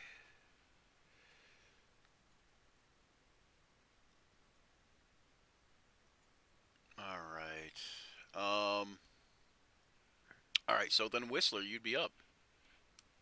Whistler is going to approach, basically, and he's going to pull out a small firearm from his side. What is this? What does this firearm look like? Effectively, right now, it's a modified version of a crossbow. Okay. It looks like it's a project he's been tinkering. I didn't get an idea as far as if firearms proficiency were a thing, so I'm just going safe route. So, light crossbow. Okay, light crossbow. Okay. So, but it is a firearm. Does it shoot out like a gunpowder type thing, or does it shoot out like more of a bolt, or like a stake thrower or a slug thrower or something? Effectively, what it is that it's a crossbow that has a tube. The bungee is still on it to fire out. It's still a bolt thrower. Okay, still a bolt thrower. Okay. Yeah. All right, that's he cool. hasn't done.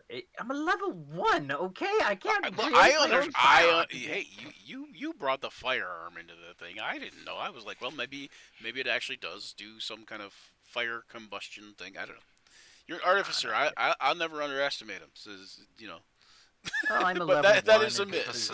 This is an audition. I don't even know if I'm Yeah. You say that until the artificer's making the portable hole bag of holding explosive rift in time and space arrow. Yeah, I know how that works.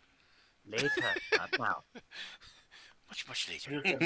All right, so that's a miss. Okay, so Gail, you can run up there if you wanted to. Yes, I am going to book it. You can make it right about to there. Yep. I like the idea of like run, launch off the portal. I was thinking about that to try to jump and tackle, but I don't think I can travel that far through the air. I don't know. That's a DM. Would you let me do that? Run out and jump off Toro to tackle this one right here? Tackle this guy? Wait, can I actually do... No, I can't. Never mind. You want to jump and tackle who? Where are you? Oh, I see you. I want to jump off Toro's back and tackle the rat closest to me. Oh, from no, here. you wouldn't probably be able to... Well, you could try. I'm not gonna... But you probably wouldn't be able to make it. I still have my You probably bonus wouldn't be able to action. make it. You'd probably land about... top of the barrel? What's your strength? 17. Yeah, you'd probably land about just the other side of the barrel, and then, of course, since the barrel's round, you'd probably fall to about there. Would I be able to help? I didn't use a bonus action last round. Could he Possibly. You spark want to and try to, grab like, up? give him a boost, like, as he's running Yeah. and he jumps on your back, you want to kind of, like, shove him up kind of thing? Yeah, like Okay, athletic. all right. So go ahead and do that and make an athletics check. Remember, big.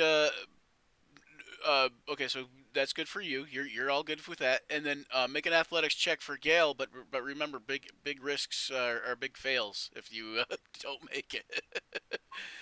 Oh, nice. No Okay, risk, no reward. that's doable. That's doable. Okay, so you are able to basically you kind of get shoved up in the air. You move about probably another 5 feet and land right about there. I want to bear hug Bear hug it. the rat. Okay. I want to bear hug the rat. All right. No, So you can wait. make it. It would have its back to me, right? I want to grab its tail. Okay. Well, it I doesn't wanna have its grab back. its It doesn't tail. have its back to you, but you can try to grab its tail. Yeah. So make a grappling strength athletics check again, and you're aiming for its armor class, really. So There's one thing you are very. So yeah, you are the armor class is 12 on that. So yeah, that is a good one. I can make a contested thing, but I think the rat's probably not gonna do a whole lot with it. Oh my The strongest rat. This rat is like so strong to you, like you're like, holy crap, what I grab here, you know, like, and the rat like finally yanks its tail away. There is a dim sound as soon as you land on the rat, and it is. So I'm gonna pull out my battle axe and swing at it with one-handed. Dude, how do I? The rat literally has -2 to its strength. I know. That was so awesome. I'm gonna pull out. So with that, I'm gonna grab my my one-handed battle axe, and swipe at him. Okay, I'll let you do that. I'll give you a gimme, and that is actually a hit. So. Whoops. Mulligan. 5 slashing damage. 5 damage. Hercules. Oh no, 5 damage, right? Yeah, 5 damage. Yeah. Okay. All right. So then it'd be Freaking Luther's rat's turn been last, That rat's been freaking juicing, man. right? You come in here. You look at me. You try to grab my tail. Anyway. What is in these barrels? Right? It's the fiery grog. It does It's weird the things to fiery him. Where's Gar? All right, so Luther. Oh, you know what? Gar's not on the turn order, is he? No. Well, he'll go Gar last. is be- He'll go Gar last. is being an observer. He'll go last. But let's see. Put him up over here. Okay. All right. So go ahead and yeah. Go ahead and go for Luther. I'll put Gar up in the turn order where he's supposed to be. Beep, beep, beep, beep, beep, bloop. I'll have him go last this round after Luther. Luther, Zach, are you awake over there? Yep. Okay. I wasn't looking at this camera at that moment, so I wasn't sure. No, it's just somebody trying to contact me at the wrong time, and I'm trying to tell them to leave me alone. Ah, gotcha. Have you heard about your auto insurance warranty or whatever, your extended warranty? Your car's extended warranty. Yeah. Hello, we've been trying to reach out to you about your car's extended warranty. I have a car? No, just the warranty. Yeah, Please tell me, where is it? whenever they call me and like that, you know, if I just wish it was most of the time it's like a robot marketer, you know. But when it's a human, oh man, I love it because I just laugh. You realize my car's 30 years old, right?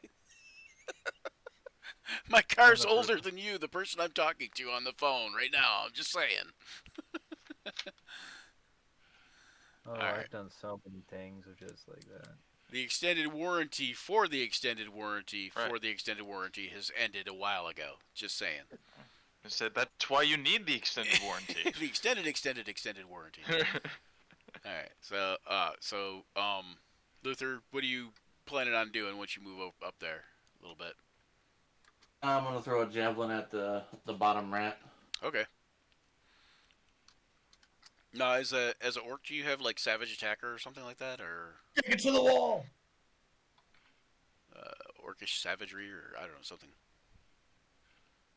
I think that one for Is that just you a half feat? orc? It's just a feat, maybe. Okay. Yeah, there's a savage attacker feat. Yeah, I know that one. I know That's half really orcs cool, have too. like relentless endurance. Yeah, but I thought he's an actual orc, right? Aren't you an actual orc? Full orc? Yeah, Yeah, I'm full a orc. Full orc. Flork. Going full orc over here. Full orc. Full metal orc. Well, I've got, oh no, powerful better kill full- was the one that they do have. better Oh, full rage. orc than- Oh, that's the barbarian. Barbarian rage. Okay, so he didn't rage yet. Okay. Fair enough. Okay. Moving on. So you throw a javelin. Go ahead and throw a javelin off your sheet. Be like mid-center of your sheet, kind of. For anybody watching that's never played Roll20, usually like your weapons are listed right about here. Good hit. I rolled a 24. That is an extreme miss. No, yeah, that is a hit. You were trying to hit this one, right? That he grabbed. You didn't know it was Mighty Mouse. No, he picks it up. As he picks it up, to save the day and take the grog away. Anyway, so that's He turns around and grapples you. okay. Yeah. So to do the damage, you just mouse over the javelin in the window, in the chat window, and hit when it turns red. Click on it.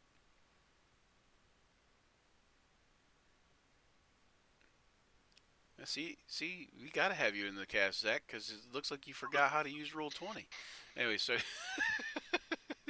no, go up here where the javelin is in the chat window, in the chat log, and then click on that. There you go. 8 piercing. That is enough to kill a rat. That's the same, oddly the same number that that Ergram did to the rat that he killed. Right? Which one were you attacking? This one? Yep. Yeah. Or this one? Okay, this one. I was attacking the bottom one. Okay, yep. All right. So he is dead. Put him back in his spot, but all right. So he dies. All right. So basically, we have one giant rat left, but Guard gets a turn just before the end of the round, and I'll have him. Basically, he comes up here to about there. Well, I don't know what Guard does. What would Guard do? I guess he would take out his short bow and try to plug one from back here. And he's successful. And it kills off the one that that was Super Mouse. And that mouse like kind of falls over and hits the barrel. The barrel falls and rolls down into this hole and kind of like disappears into the darkness.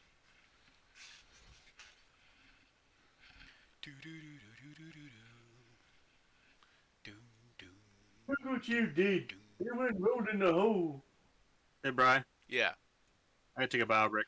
Okay, everybody, how about we take 5 so everybody can take a break? And then we'll pause the stream, go to BR8 back, and everybody can take a break. Sounds good. I'm gonna try and find myself some lunch. Ooh, my package shipped.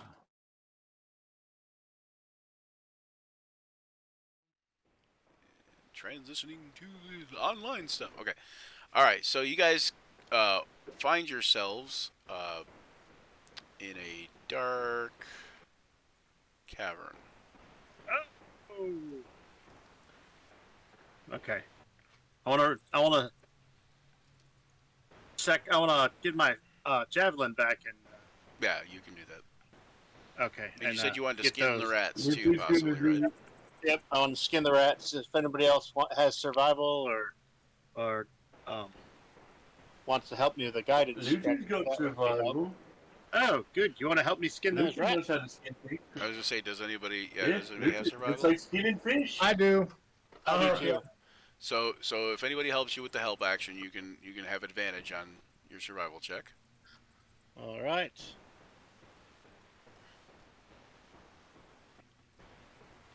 What does Luther have to click to help him? Nothing. Well, now somebody else can try if they want with I'll advantage try. since okay,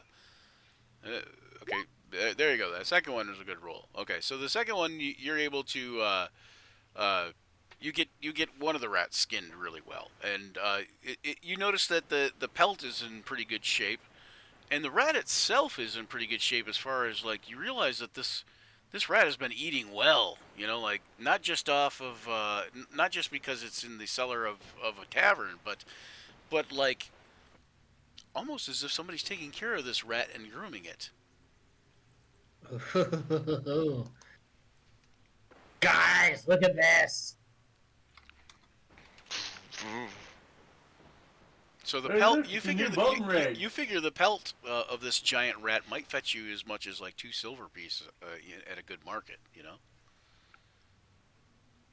Nice.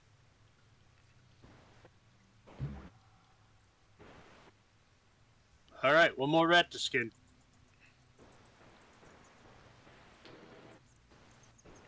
Want to go for it, Luther? Let Luther try this one. Yeah, let at advantage. Luther try at advantage. You gonna help Luther? Yep. Okay. Yep. All right, Luther, roll your survival check. You just you'll be clicking on just click survival in your survival, skills right? thing. Yep. Just click survival. Yep. There you go. 17, and then one more roll at advantage. So one more roll, so you have an advantage. Okay, so 17 is your best 17. roll. So 17 gets you a nice pelt also. And again, you notice that also it is kind of a little bit nicer of a pelt than you're used to from a rat. And as you guys are down there, as you guys get down into the open area, you see a few more rats. And you hear like a dripping sound of water, and then you can hear further off. You can hear the rushing of water.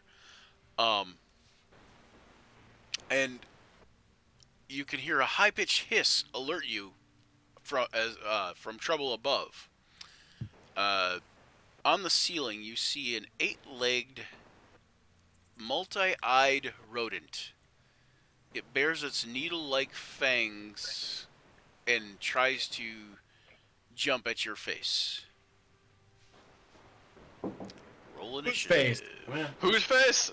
Roll initiative. In this case, it looks like Baron's face first, but. Nah. I didn't even hit him. I didn't even hit him. Oops. Oh wait, I didn't have my token clicked. I'm gonna roll again, but I got a 6. Oh, I need to roll initiative. Yep. Yes. I probably need to refresh because all I see is just utter darkness. Some of you might only see No, utter the screen. darkness. Some of you might only see utter darkness because you don't have dark vision. My screen's zoomed in too close. That's why. I would say some of you might just not have dark vision too, and I don't know if there's a. I mean, there is a light source up ahead around the corner a little bit, but other than that, and way far ahead too. I guess there's one, but I don't think anybody can see that one. Okay. I see what I did wrong. Sorry about that. Is there anybody who doesn't have vision? You guys can probably all see from Gar's perspective. Maybe. Yeah.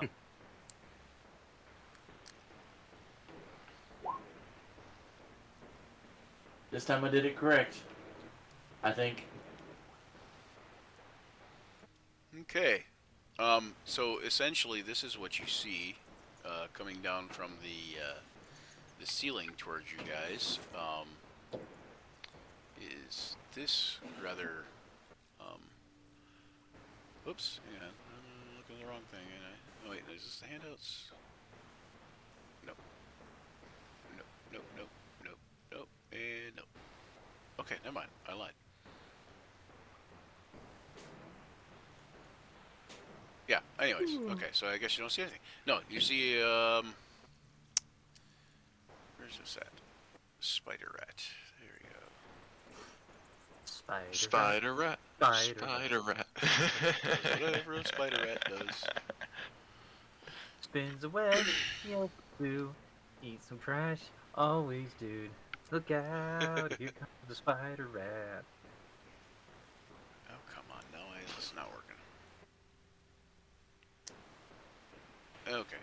Anyways.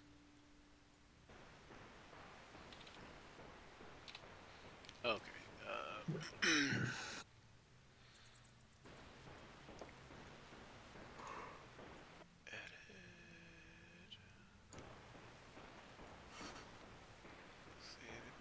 Here we're gonna do this because people at home can see this, or people on the stream can see this, but you guys don't get to see this right now for some reason. So I'm going to make a little handout for you that shows this spider rat and what it looks like, if I can. It says. Is it a POV shot of what I'm seeing? It says mysterious note. Yeah. So Baron and Gar see this nice and close. Ugh. Delightful. Isn't it delightful? Oh, it's delightful. Alright. Okay, so anyways. So yeah, that's what you see kind of like descending from the thing trying to jump on your face. And it will roll initiative also. And the giant rats will roll initiative all together. And the spider rat will roll initiative also. I did. Yeah, there's two of them. Ah! Okay, Well. so yeah, so you guys are kind of set up in here, and you see this spider rat. You see the barrel that rolled down here. Basically, you guys are going to have this giant rat here go first, and he comes over. Well, this one takes off like this way and takes off running. And this one tries to attack Baron there. Ooh. That's Ouch. Okay, so that's a good one. for 5 piercing. Okay, that's half my health. All right, and then Luther. Oh wait, no, there's one more giant rat. Hang on. This one tries to attack. Tries to drop on Urgram's face and tries to bite him and do a face hug actually. Ugh. It wants your giblets, Urgram. Oh, is that the spider rat? It's just rat. Yeah, the face hug for Urgram is a spider rat, and it is. Oh yeah, I moved the rat. I mean, I didn't mean to do that. I meant to do the bite from the this guy, and that misses. Yeah, that misses that guy. Well, both of them missed, but either way. Okay, and then Luther, you get a chance to go. All right.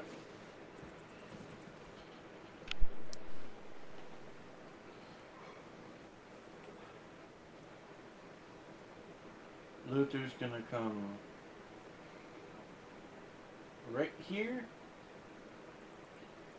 and he's gonna smash the or try to smash the rat right next to him with a stick or his club.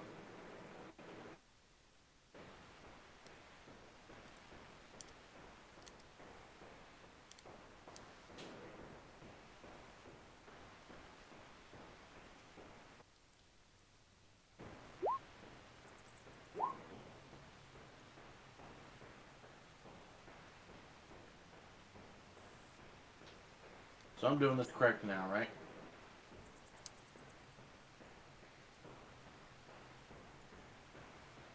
Hello? Yep. I hear you. Yeah, you did it right. Okay. There's just dead silence. I'm like, oh no, what have I done wrong? Okay. Can you guys hear the like a weird sound coming through? Yeah, that's on Yeah. Zach's end. What's that? Hold on. It's on Zach's. Oh, it's a fan, I think. Okay, that's what it Yeah. was. Sorry, yeah, I had a fan in my room, got hot. Okay, I got you. Okay, now I realize what it is now. Okay, that's fine. Okay. So Luther, you missed with the club, and then Whistler, are you gonna do something there? Yep. Is it possible to move right to there? Between Sure. the barrel? Okay. Yeah. Whistler's going to just basically approach. Remember And as he's... oh, go ahead. Sorry. Go ahead. Well, I was I just was gonna say, remember as like a medium size or a large size or whatever size you are, you can squeeze through one space smaller than yourself, or you can fit through one space smaller than yourself. So like if you're a large, you can go through a medium, and if you're medium, you can go through a small. You know, that kind of thing. Right on. He's actually going to pull the great club that he's had strapped to the back of his shell and try and hit the rat. Okay, that looks like a good hit too. For 7 damage, which is just enough to kill a giant rat. Not a great rat. A great rat, great club. You know, get confused. Aaron got bit, so Turtle did. Turtle made a hit. You All might right. stay behind me, as we have discussed.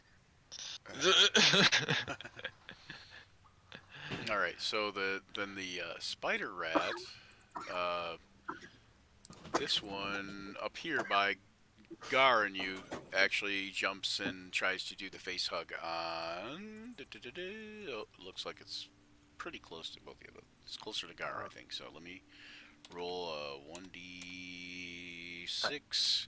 You want high or low, Baron? I was. Give me low. Low, okay. Low it is, and so it's high, so it gets Gar. So if you're low, you're 1 through 3, and Gar is 4 through 6. You know that's what I was going for with that. Okay, so it attacks Gar with the face hug. Ooh, did it miss? It did miss. Okay, and it lands on the ground right about there. And Bergrim. I see this. It gets to your face. It's just like this the whole time. Spider rat. Can you see it? Yeah. I don't know. Can you see it? Yeah, actually, I can tell if you can see it. Hang on 1 second. Oops. Control L. Yeah, you can see it. Yeah, if you basically if you can see something on your screen, you can most likely see it. You know, like All right. not always, but a lot of the time. Then I'm gonna move right there, and I'm gonna attack that spider rat. Okay. So go ahead and make an attack roll.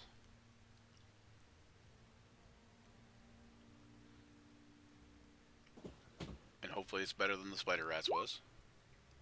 One-handed battle axe. 18. Oh, 15, because you wouldn't be at advantage, right? So, Right. So yeah, 15 is a hit still, though, I believe. Let me double check. And I'll use my surprise attack. Yep, 15 is a hit. So 12 damage. 12 damage. Surprise. If a spider rat could look surprised, he definitely looks that way. Surprise, mother. Mother, I crave violence. All right, so Gale. I am going to run and body slam. Like flying body press type of thing, or is that what you're thinking? Yeah. Okay. I'm gonna run and jump and body slam. Okay, athletics. That spider We're rat. gonna make an athletics check, and then we're gonna make it just a regular to hit roll Are you proficient in wrestling or tavern Right. brawling or anything like that? Athletics. Athletics. Right, Okay, give him so the we'll old just, macho man. We'll just give you the regular athletics check then. Okay, and then we're gonna make it. That one. Yeah, we're gonna make it to hit roll, and since you rolled a nat 1 on your athletics check, we're gonna make your to hit roll at disadvantage. What you want to roll? So any strength weapon. Any strength? Yep. All right. Let's roll this one. 12. 12. And that actually is still a hit. Yeah! Okay, so you land on this guy here. Hang on, let me put this guy to the back. There you go. You land on that guy there. Roll me a 1d4 for an improvised weapon plus your strength bonus. Well, I'm over 300 pounds. Would that be a 1d6 or still 1d4? Let's just do 1d4 at the moment. All right. What's my improvised? I've heard of reckless attack, but this is ridiculous. Right, that's what I'm saying. So much for savage attacker. He's a reckless attacker. You should see I don't what the know bubbles what my- should peel off the ship. Just make a strength attack roll with like a weapon, like your battle axe or whatever. I don't know. Oh, you already did. Okay, never mind. Yeah. So what you want to do is you want to roll a 1d4, which is you can use the dice roller. 3? Yep, that'll work. And then your strength bonus would be 1 second. I can tell you. Plus 3. Yep, plus 3. So 6 damage altogether. Okay, so you can feel it basically. You land on it, you hear a crunch, and you can feel it like lay still underneath you, kind of, but you can kind of feel it still, kind of breathing. It does have it is a giant rat, but it does also have a 300-pound Goliath on it, so you know. It's still alive, guys. It feels weird. It's wriggling. It's wriggling. All right, so Baron, what are you gonna do? I'm gonna run away. Run away! Are I'm you gonna run back up the disengage. stairs, or back up the tunnel to the back up to the cellar? Yeah, I don't want to make you switch back and forth between the maps. Yeah, but you can just disengage if you want and go. Yeah, I'll disengage, back run up. to the other side of the cave. Okay. All right. And yeah, I mean, there is a smashed rat you could potentially. Okay, so this Ooh. thing tries to jump and face hug Ergrim. Did I hit it? Oh, maybe I didn't hit it. There we go. Oh, and it misses.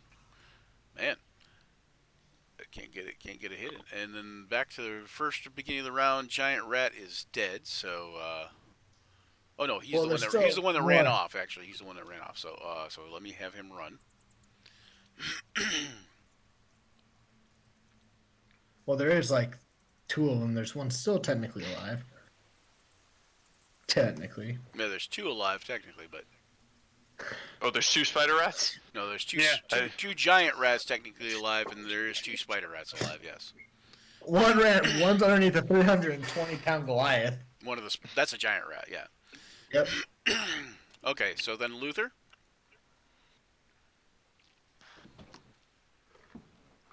What do you think, I Zach? want to attack the rat, but he's sitting on top of it. Would that be a Right. disadvantage? Yeah, there are 2 there are 2 spider rats, one here and one here. Does the giant rat get full cover? Right? Yeah, the giant rat's under full cover right now. You'd probably not only be at disadvantage, but he'd also be pretty much impossible to hit. I'm just gonna come over to this one, try to hit it with my stick again. Okay. So you could try and shoot through the both of them. There you go. Called shot.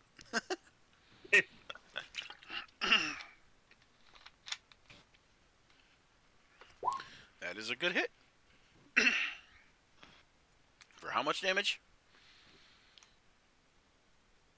Boom. 6 damage. -6. Alright. So you know how we were talking about those things happening during streams that we're gonna have to deal with. I'm gonna. It looks like I have to go and make some lunch for my son.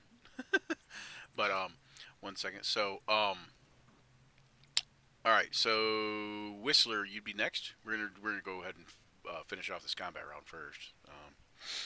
All right. Whistler's gonna use Great Club on the spider. Okay. 19 to hit again. Nice. Good hit. 5. How much did you do last time? I didn't record it. 6, I Six, believe. okay. No, I did 7 Seven. last time. Okay. Okay. And then as a bonus action, can I do an offhand attack? Sure. All right. If you have a offhand. light weapon or dual wielder or something like that, but yeah. I have a dagger. Yeah, that's a light weapon. So. Now you Did- just don't what? add you just don't add your strength bonus. Great Club's two-handed, though, isn't it? Great Club is. So you could still do it, but you'd have to drop your great club. Oh, then I'll just hold off. Okay, yeah, because great club I think is two-handed for sure, but it's I heavy think- anyways. I need to make sure. Either way, it's all good. All right, so That's about it. yeah, because basically if it's heavy, you got to use two hands pretty much to wield it. Okay, Yeah. so then the spider rat here, he goes to try to face hug Gar again, and he is very successful. Ouch. Okay, so Gar is now blinded and unable to breathe, and has a spider like an alien face hugger on his face, and he takes 5 damage.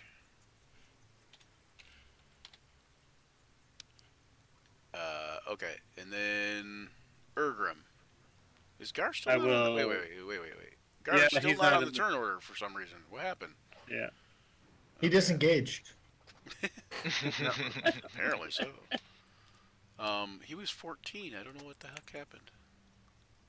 Or was that from the last combat and I didn't put That it was on the this last one? combat. Oh, You didn't God. put him on this one. Okay, what does Gar roll anyways then? He's petrified. First I was afraid, I was petrified. Okay. And he would have been at the top of the turn order. Yeah, right? So, okay, so we're going to have him go last in that round first before I, yeah, you know what I'm saying. Where was his 14? I put him in there 14 too, didn't I? Oh, no, it overrode it. Good. Alright, so then Attack this. we'll just have Gar attack right now, I guess. Well, Okay. so he's just going to do a strength check to see if he can get this thing off his face. I don't think he has athletics. Nope. It's just a strength check. Yep, just a straight strength check. There we go. Oh, Hey. and he did it.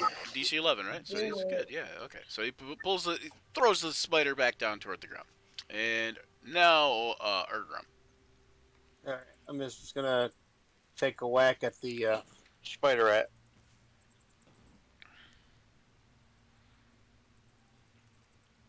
I don't know why Ooh, I'm double 8s. checked on advantage. Dou- Oh, because I did that Double survival check. double 8s. Don't do it. Yep. Nope.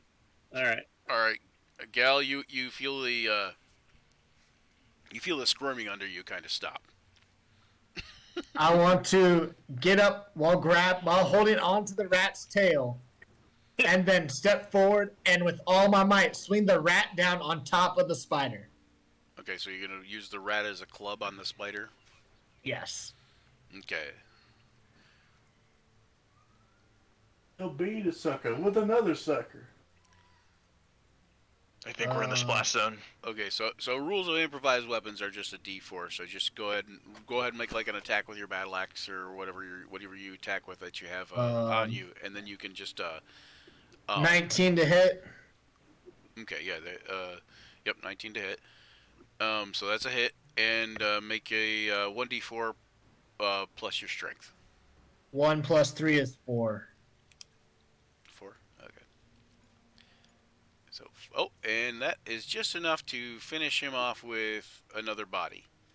You know, and also enough to finish off this body. And you can feel when you grab the when you get up off the rat and grab him by the tail and pick him up to swing him, you can feel him like struggling and squirming, and you can kind of feel him like he's breathing again, kind of better, and gonna try to get away, and then you slam him into the other rat, and they both stop moving. Suddenly still and very gross. All right, so Baron. Yep. I've run away. I've composed myself. I have some distance, and now I'm gonna fire an Eldritch Blast at this this last spider rat. Okay.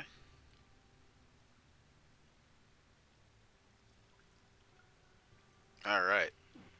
That is. Oh, that's just a miss. Barely though. Near miss. All right. Now you don't get 2 until like 2nd level, right, or 3rd level? No. The 2 blasts. I don't think you get two separate beams. Yeah, until 3rd or 5th, something like that. I think 5th. It levels up with your cantrip levels. Yeah. Okay, yeah, I think it's 5th. Yeah. 5 and 11. Or is it 3, 5, and 11? I don't know. It's 5, 11, and 16 or 17. 17, yeah. Okay. All right. So this spider is dead. Spider rat. And end of round, and Gar will get to go, and Gar's gonna try to take it out on this this rat that's causing him such a problem. And he misses, and he does an offhand attack, and it shouldn't have his strength bonus on there, but he misses again. Yay, Gar, you're doing great. He was a little unnerved, he did just have this giant spider thing on his face hugging him, like doing the... This is the one that wipes us. Yeah, this is the one. So, alright, so then Gar is done. The giant rat, hold on one second here. Oh.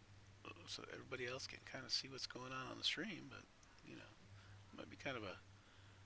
There we go. Alright. Alright, we're going to zoom back in, and you guys are over here. Is everybody okay with taking a break real quick so I can go do that? Or do we want to keep going for a minute? I'm good. We can take a second.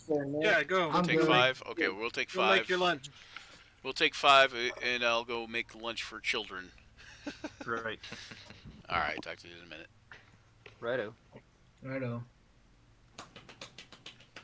I'm actually gonna head off and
And I'm coming back. Here we go. Rats in the basement? Yep. Not that rat is smashing. Okay. Ratatouille. Alright, so we're back, but who's missing? Zach and Quentin. Okay, we're good. So see, these guys that are watching the stream, they're experiencing real deal D&D. Like this is the D&D you're going to have at home.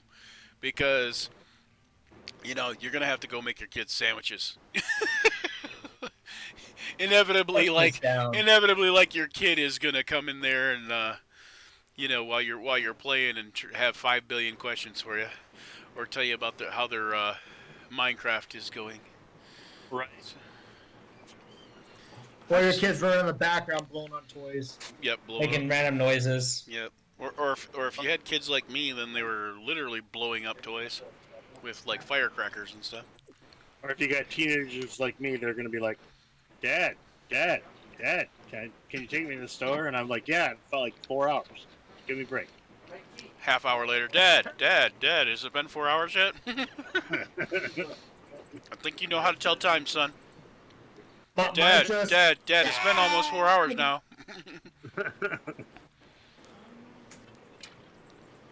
Nope.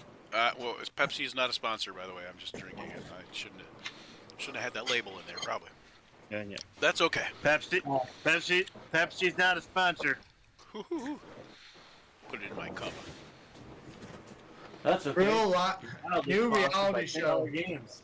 Real lives of game masters. This is the real life D&D. That's what I'm saying. Like, man, like no channel is gonna do it this way because, except for us, maybe. Well, I hope not. Actually, I kind of would be flattered if they did. But in the same time, it's like the sum of our imperfections is gonna be why we're awesome. That's right. I think. Okay, that doesn't make sense, but it might work anyways. Who knows? You never know. Could happen. Oops, I forgot to do something for you guys. Well, Michelangelo made a statue called Embracing, and the Vatican was not happy with it. So in a fit of rage, Michelangelo broke the arms off. Now they love it. Yes, they do. That's the funniest part of it. Alright, we still got one spider rat alive.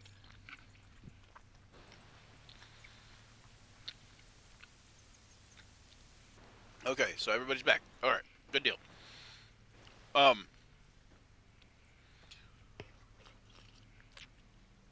Colorado doesn't sponsor us either if it says that on the back. Nope, it doesn't. It says it on the front. Good. And except it was all on me like this. Alright, so the giant rat is dead. Oh no, the giant rat ran. That's right. Yeah, it's going to do something. Okay, so Luther, you're up. You guys are out of combat order, technically, because... Oh no, there's one more spider rat left over here. Yep. And Luther, you have a chance to go over there and kill it if you want. It's right over here. Well, alright, just double checking the range and everything. Sorry about that.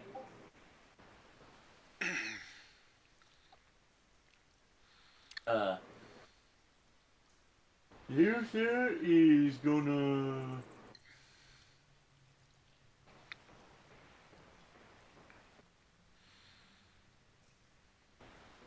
Luther's gonna drop an elbow drop on it. Drop an elbow drop on it? Drop the people's elbow on it? The orcish elbow? What? Yeah. The Can I do orcish... an athletics check for that one? What do the orcs call themselves? Like what do the orcish people call themselves? Like I think they actually call themselves orcs. No, that's not what I mean though. But like like like Larasa, family type thing for Latino. Hang on, orc. What is it? Well, orcish. Yeah, go ahead. Orcish.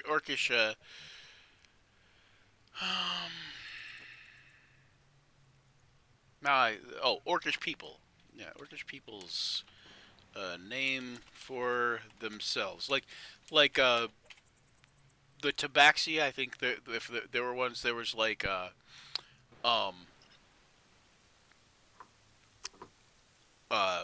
think it was something that met like the just like the people, you know, but it was in tabaxi, you know. Well, I mean, like lizard folks, they're actually called Kekuala.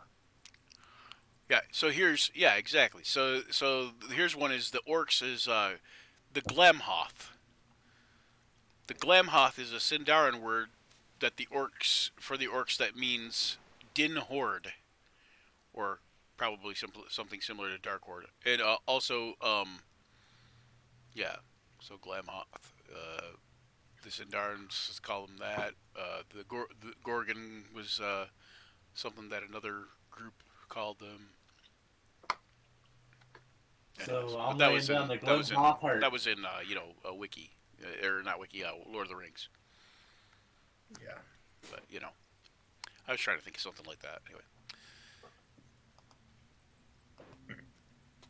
we can go with Glamhoth though. Okay, so you're gonna jump on him or people's Yeah, elbow I'm him? gonna Okay, give do him an the Glenhoff heart. athletics check and then just do a roll to hit. Okay. All right, that's good. Looks like you can do a people's elbow on him. An orcish elbow.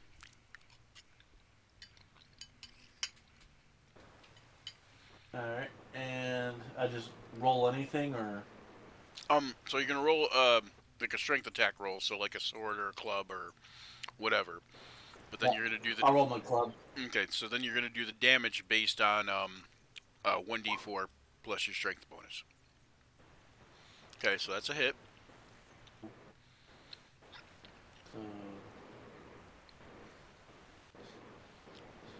1d4 plus 3...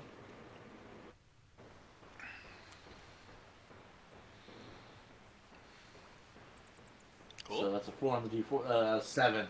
7 damage is this thing kind of like cripples and you know how like when you hit a spider and its legs curl under? Yeah. You know when it dies?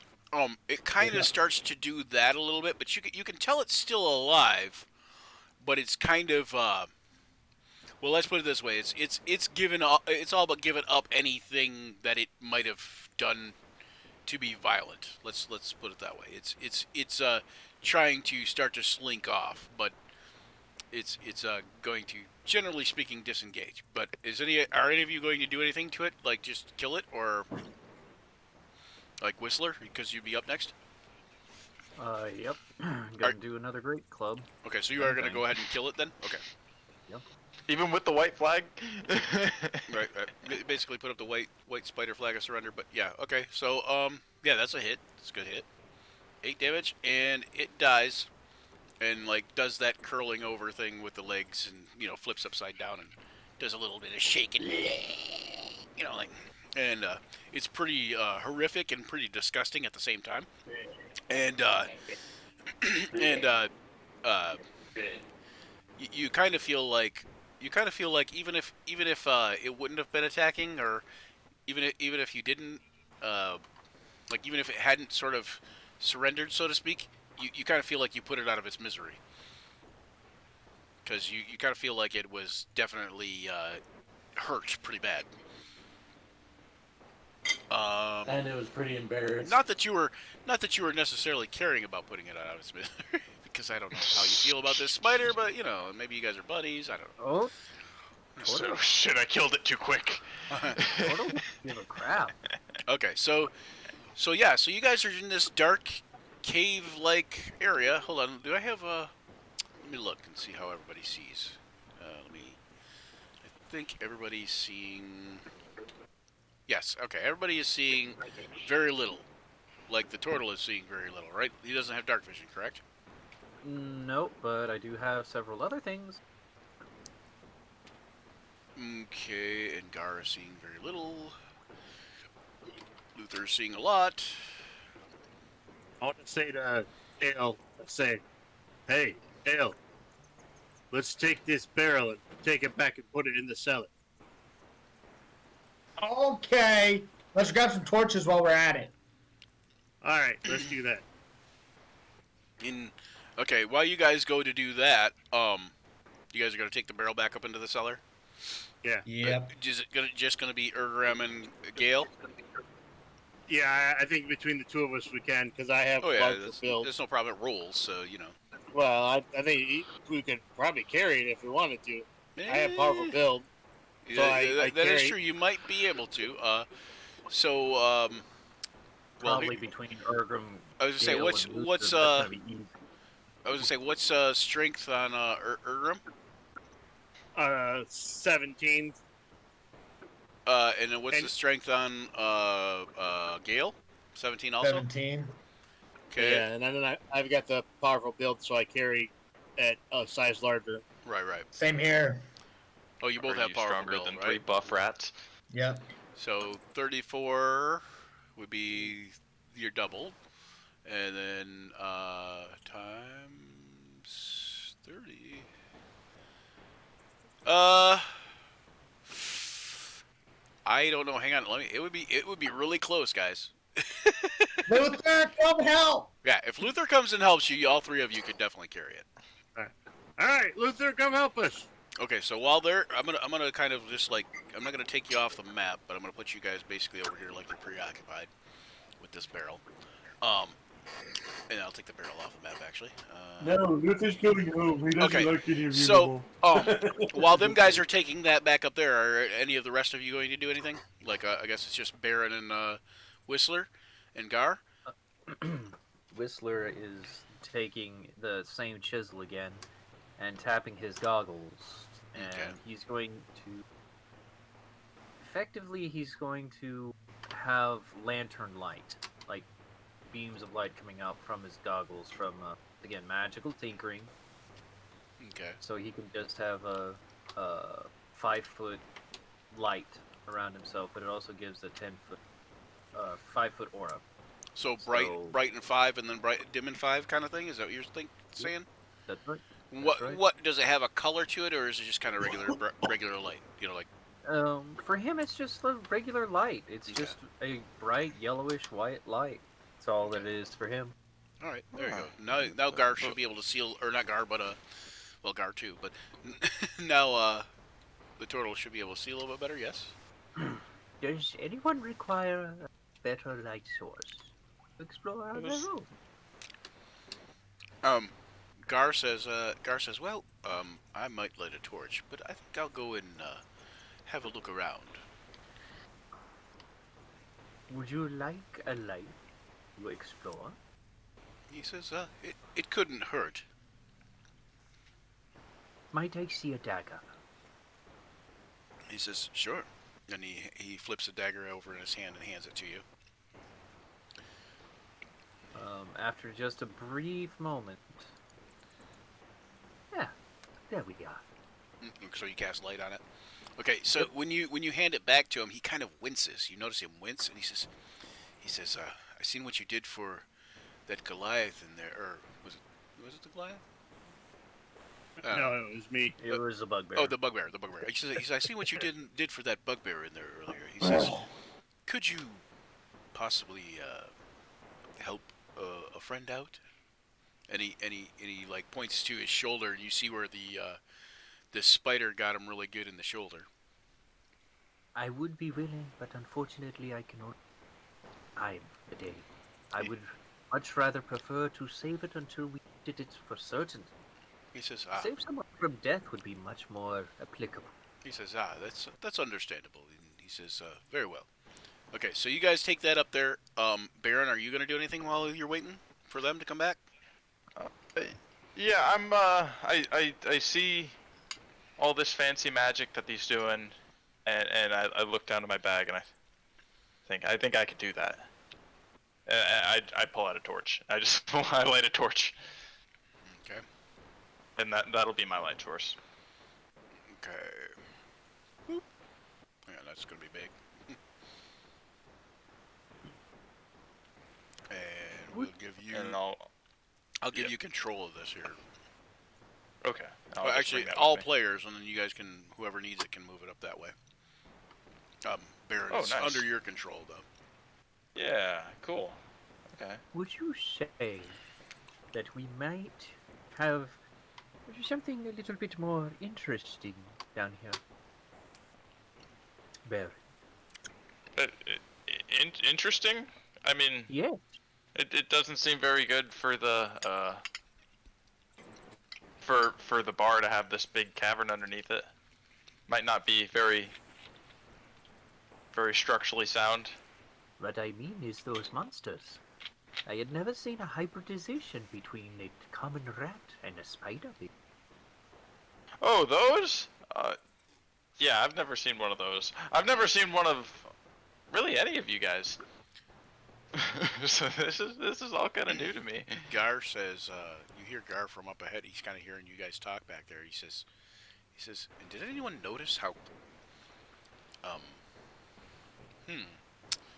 not sure how to say it, but how clean those rats looked? That I did notice as well. I have eaten rat before, especially wild rat, and they do not look nearly as clean as this. I would suspect that they might be a pet, perhaps. He says, yeah, but whose? Which is exactly why I'm going to begin something rather important. You'll have to excuse me for a bit while I have to concentrate. Okay. Are you gonna do anything else, Baron, while you're down there? And what are you getting ready to do, for, Whistler? Sorry. Whistler is going to do Detect Magic as a ritual, since he's the artificer. Detect magic as a ritual. Okay. Alright, so you're gonna take about 10 minutes. By the time you guys get done, those guys will be back. What are you gonna do? Did you say you were gonna do anything else, Baron, while you're waiting? No, I'll sit here. Okay. So by the time you guys get done with Detect Magic, or by the time you get done casting Detect Magic as a ritual, them guys start coming back down the thing. You guys notice he's finishing up a spell, and here, we'll move you all up to here. And you don't see anything specifically magical in the nearby vicinity. This vicinity is basically just tunnel. Like, it's all you see. Tunnel and more tunnel. And there is a light coming from this direction, a dim light.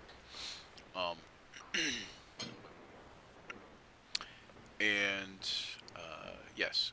And when you come around the corner there, you can see another room. The room is basically looks like a storage room. You see large musty wooden barrels lining the walls of the cave room. Piled atop barrels or propped beside them are smaller casks of wine and ale. A small leather book sits in one of the barrels alongside of a small glass of vial containing a strange yellow liquid. The liquid almost glows. Kale's gonna run in and grab it. Is this a new ale? You're gonna run in there? Yeah, I'm gonna run there and grab that vial and go, is this a new ale? Yeah, the vial is over here on this barrel. Okay. So you're gonna run over there. Sorry. Okay. And when you run, you get to about here and make a dexterity check. Dex check. Got it. 17. Okay. You jump out of the way just as this large, like extra large axe comes swinging from the ceiling and nearly splits you in two, as it swivels back and forth like a pendulum on this pressure plate trap that's underneath you. And you notice that the pressure plate also kind of reveals itself a bit better as that happens. I stop and I go, ooh, and I wait for it to stop, and then I try to look and see how I can unattach this giant axe because I want it. It's basically attached with rope. Yeah. Can I break the rope? Probably. All right. You notice that even though the rope, when you break it, go ahead and make a strength check. Okay. As you try to pull on it, it doesn't budge, but you notice a little bit of dust come off of it when you do that, and so you know that it's relatively sturdy. So it's a newer rope, but it's also been there a while. I'm gonna pull out my hand axe and try to chop it. Okay, well let me do whoever's next in line real quick. So let me do Whistler. Yes. Yep. I'm not even looking at the stream right now. Okay, yeah. No, so Taylor, what would you do next? Taylor Baron. When you see this big axe come down and he's trying to pull on it. Good question. Is it still swinging back and forth, or does it like swing once and then catch on something? Well, it swings back and forth for a second, but it like just does like from weight, and he grabs it and stops it, and he's trying to pull on it and trying to yank it off break the rope, but he's not having much luck. Okay, I'm gonna let him do that. And can I come up and try and get closer to that yellow liquid? Sure. Maybe set off another trap? Sure. Alright. Okay, you notice that the pressure plate, when you go across it, that the pressure plate is down, and once it's been sprung, you basically realize that that trap is not going to go off anymore, and that pressure plate is, is used. So, unless the trap is reset, then the pressure plate's not going to set anything off. At least not that one. Okay, seems safe to get going here. You notice the yellow liquid on this barrel, or on this barrel, sorry, along with the journal on this barrel. What barrel? Or the book. Sorry. See, there's two barrels standing up on end right here. At the very end of the room? Oh, you don't. I can't see the things. That's why I'm not pinging on the right layer. Sorry. So right here, these two barrels here. Okay, yeah. Those two barrels. This one on the right here has the liquid, and this one on the left has the book. Okay, I'll open the book. Okay. Maybe it's got a name in it. When you open the book, you notice it's a journal of some sort. It's a small leather-bound journal, and it was left in plain view. It's got a lot of writing in it. Make an investigation check. Okay. If you're, I'm assuming you're going to read it, kind of thing, kind of skim through it or Yeah. whatever. Oh. Okay. You don't seem to notice anything of importance in it, but the vial of yellow liquid is kind of glowy, and it does catch your attention. Okay. I'll can I grab both of them and bring them over? Sure. Yeah. The journal, back over to the party, say, the book just basically looks like a lot of chicken scratch, handwritten journal type stuff. And the vial of liquid, it is, you said glowing? Yeah, it's got got a luminescent glow to it, just a real dim though, okay. When you break one of those light sticks, something like that. Mm-hmm. Interesting. Sealed, capped. Yep. It's not a cork. Okay. It's got a cork. Corks. It's corked. And it is sealed with a little bit of a wax seal around the cork, but other than that, there's nothing, be easy enough to just pull off kind of thing. As it enters range, can I detect magic from it? As it enters range, yeah, and actually I think the range on that is 30 feet. So even from where you were at, you could probably, as soon as it gets in to within the 30 feet, you can see it does glow. The vial does. All right. The book doesn't. Any school of magic, perchance, on the thing? I believe it's enchantment. Double checking on something here. Let me double check on what school it is.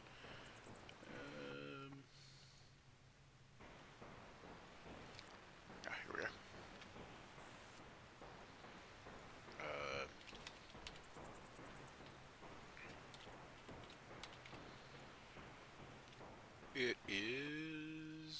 Yes, enchantment. School of enchantment. The turtle says nothing of this. Okay. So you just keep it to yourself and kind of like, ponder it kind of thing? No one is asking, so no one shall receive. Now you guys If do I know do not that... perceive it as a threat, I move on. I was going to say, you guys do know also that you could,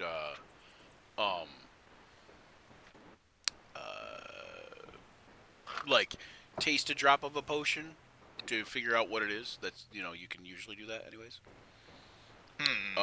But Sounds risky. again, yeah, I was gonna say it. If it's not a good potion, there could be some ill effects. Yes, but the other thing is, if let's say it's a cursed potion, you might not be able to tell it's a cursed potion just from drinking a drop of it. It might come across as something else, because they like to be disguised as something else, so to speak. They like to disguise cursed potions, so people actually drink them. Right. Well,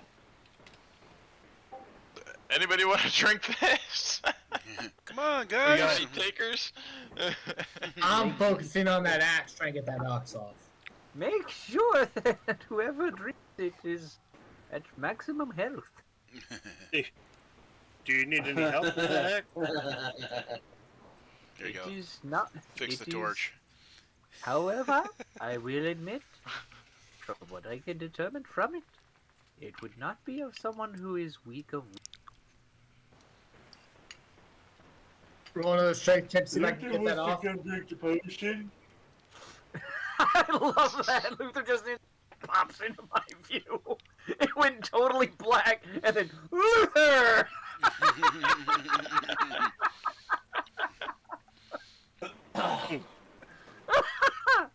He pulls a We go Batman drink and the potion. he pulls a You Batman drink. and Gale pisses himself. Lucy. Yeah, pretty much. Okay. Yo, adventures Riley, where'd you come from? Of Bat Luther and Commissioner Gale Gordon. Okay. What about Ergrim? What are you doing? I'm gonna ask him if he needs help with that axe, Oh. getting that axe down. With that ass? You need help with that ass? Help with that ass? Give me someone with ass. Oh, anyway.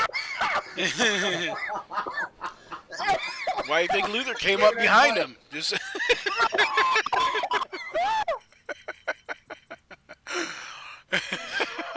Oh, that was horrible. Give me them cheeks. That axe. Bend over, boy. Don't. You're like, hey boy, you look mighty cute in them jeans. Anyway. Hey, do you need help with that axe? Us? Luther here. All right, so No. it looks like Luther, Luther was or supposed to it looks go like to ass. when you ask Gale if he needs help with his ass, he's got it at that point, and pulls the axe off the rope and kind of snaps the rope a little. Continue. I say, And I want to investigate my axe. look around the room. Okay, make a perception check. The axe Perception. doesn't give off a magical aura, does it? No, it doesn't. Okay. It seems as though you have a normal axe. Oh no, I don't see nothing. Yeah, Ergram, you don't. Gale, you don't. Baron, you're in the room, so you could make a perception check as well, if you Okay. want to. Might as well. We got eyes perceiving in here. Okay. Yeah. No. You don't see anything.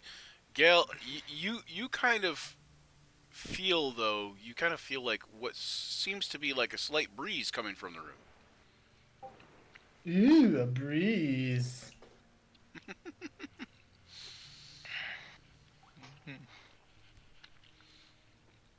It's the spider rats breathing. Nah, it might be my butt. No, only the turtle can breathe through his butt. No, it's coming from in the room, not going out of the room. Okay. I will walk into the room and investigate with my brand new axe in hand. Okay, you're gonna go in the room and make an investigation check. What are you looking for? Trying to find out where that's coming from, that wind. Like, I'll be like trying to follow the wind. Okay. I got an 18. Okay.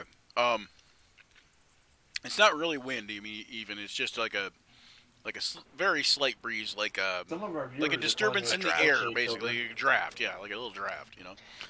You'll sense a Yeah. disturbance. So when in you the get to room. about here, you notice that it's coming from this direction.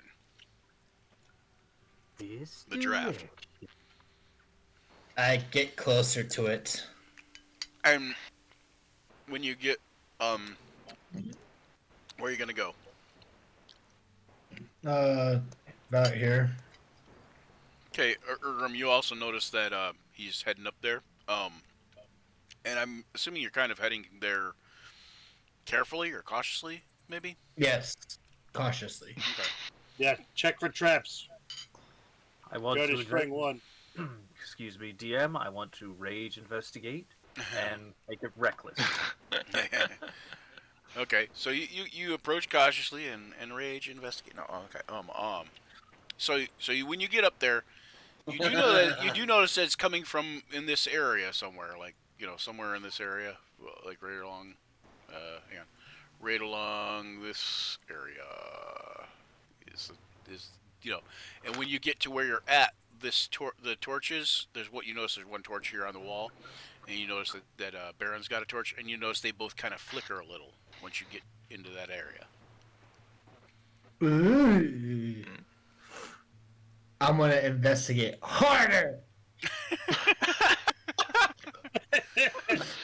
More power. Well, just when you're looking, you notice that there seems to be some kind of disfiguration in the stone wall there. Right about here. I'm going to take the handle of the axe and like push against the wall random places.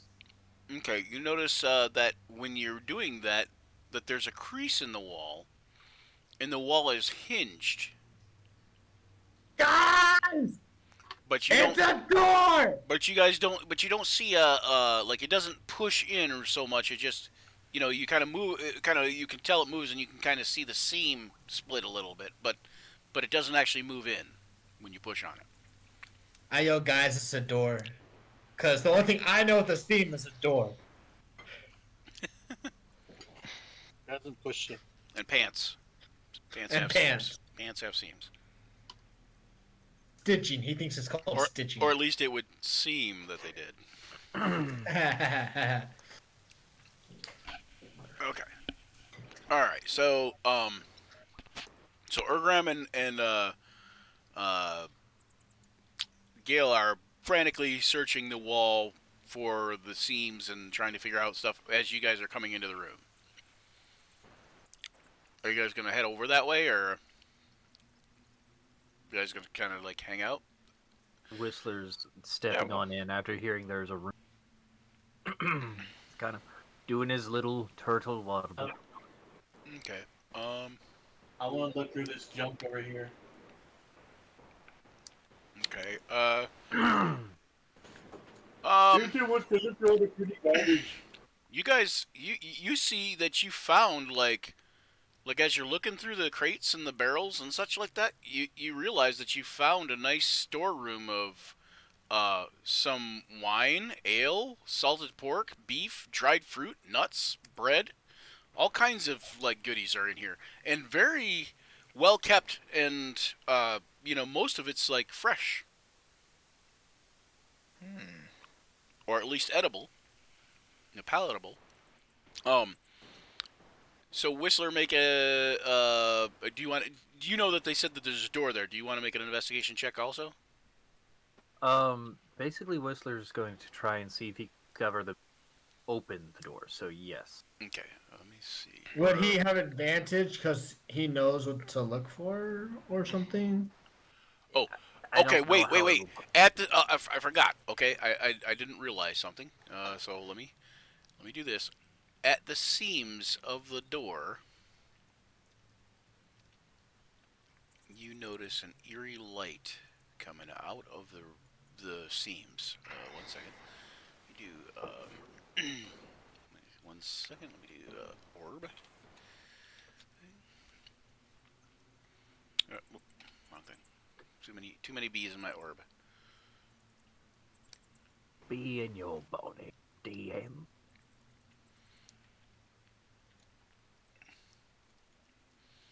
Also, detect magic.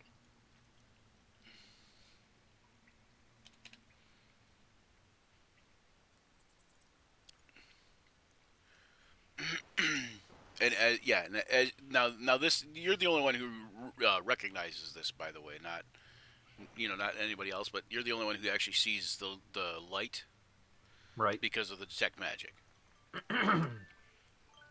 Now, detect magic does say that there's blocked by a foot of stone, inch of common metal, 3 foot of wood or dirt, thin sheet of lead. Right. Just Yeah, making that's sure why that- that's why I was saying that you can only see it at the seams. Okay. Okay. So let me hang on, let me try to make this bigger. Bright light, 10 feet, 10 feet, and color that. Boom. Okay, so. So yeah, now if you look at the seam over here, you might be able to see a little bit of purple. Okay. So it's like almost like a purple glow coming out of there. Right. Yeah. He's going to try and investigate to assist. Okay. Would I have an advantage for the assistant of Gale and Bergram as well? Yeah, if you guys are willing to assist, yes. Yep. Okay. So go ahead and do it. Investigate with advantage, and because Gale can also point out to the seams to you, which is where you probably can see them now that he's already said there's a door there. But go ahead and make an investigation check at advantage. Wow! Double sevens, what? Wow! Okay, you notice that there's some handholds, or some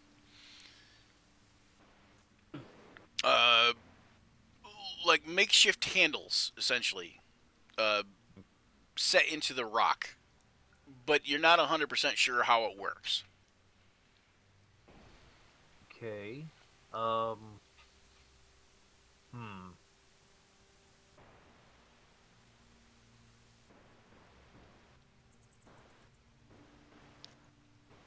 And with that investigation check, you're not 100% sure how the door opens per se.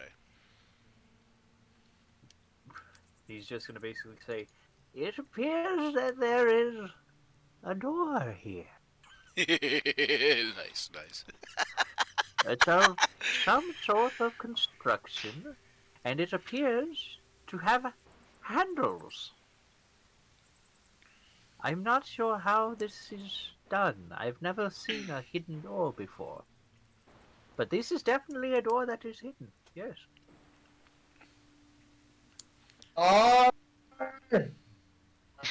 I'll roll an investigation. I haven't done that yet. Okay. I rolled the perception.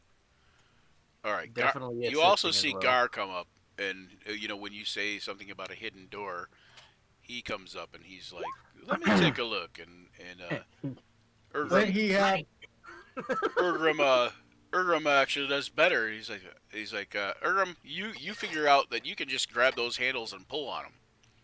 All right. Oh, that's what you. I'll do that. And the door, when you grab the handles and you pull on them, the door opens outward. And Everybody's you guys been are pushing. You guys, Hey, it is not a push door. It was a pull door. Very clever. okay, so the light that you see is coming from the statue, Whistler. It's nobody else can see the actual light. It's just a purple glow. It is, I want to say abjuration, but possibly also enchantment. Maybe both. Can I do an investigation of the statue to see if there's anything around it that's like pretty colors? Well, you notice that the small square room back here is layered thick with dust and cobwebs. There's random bits of old clothing strewn about the floor haphazardly. Staring out at you with bulbous eyes is a strange fish-like humanoid statued in garbed priestly robes. It is at its webstone feet lays a pile of coins. Right. Wow, the coin sounds good.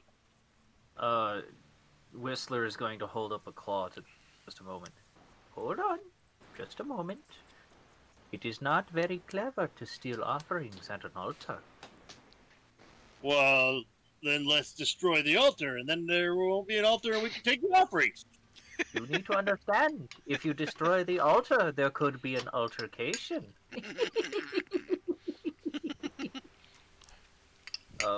He's going to try and approach and do, I guess, an Arcana check? Hey, I got a good idea. Or perhaps a history check to see if this We can leave the figure- rat meat. You could do history. You could do history, religion, or Arcana. Any of those would be applicable. I'll do a history because I'm proficient in it. What do you want to do with the rat meat there, Urger? We could take the coins and leave the rat meat as an offering instead. Swap offerings. Gar's just gonna get one of the barrels of ale and just start drinking. Okay. Then we're not stealing from the offerings. We're swapping. All right. So the history check is not very good. You're kind of like I don't even there's know what something this thing there's is. something there. Well. Make a you could make a nature check or a survival check to see if you can figure out what the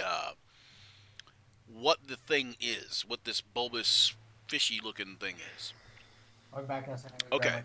Was that you? That was you, Whistler? Yep, that's me. Okay. All right. Greg's going to grab his 2-year-old. You need us to pause for you, Greg? Okay. He said he'll be right back. So, okay, I'm going to assume that we don't necessarily need to pause yet. So when you notice from your survival check that this fish being is something called a kuatoa that you've heard of. At least it looks like it. Fishy dwellers in the dark. I wonder what an altar for one of them is doing so close to the surface. Yeah. Okay, so are you guys going to do anything else in there? We're gonna take the coins, I would advise against it. and then I'm gonna take some of the wine or stuff and put it in there in equal exchange. Equal exchange. So you're going to try to attempt to deem your what you believe is the value of the coins in exchange for the same value of wine or foodstuffs, that kind of thing. Yes. Okay. Why don't you roll an insight check? Going to do a back away. I'm going to prepare the withdraw action. You put a bottle of wine in there, and you figure that's more than enough to compensate for the 400 copper that are in there.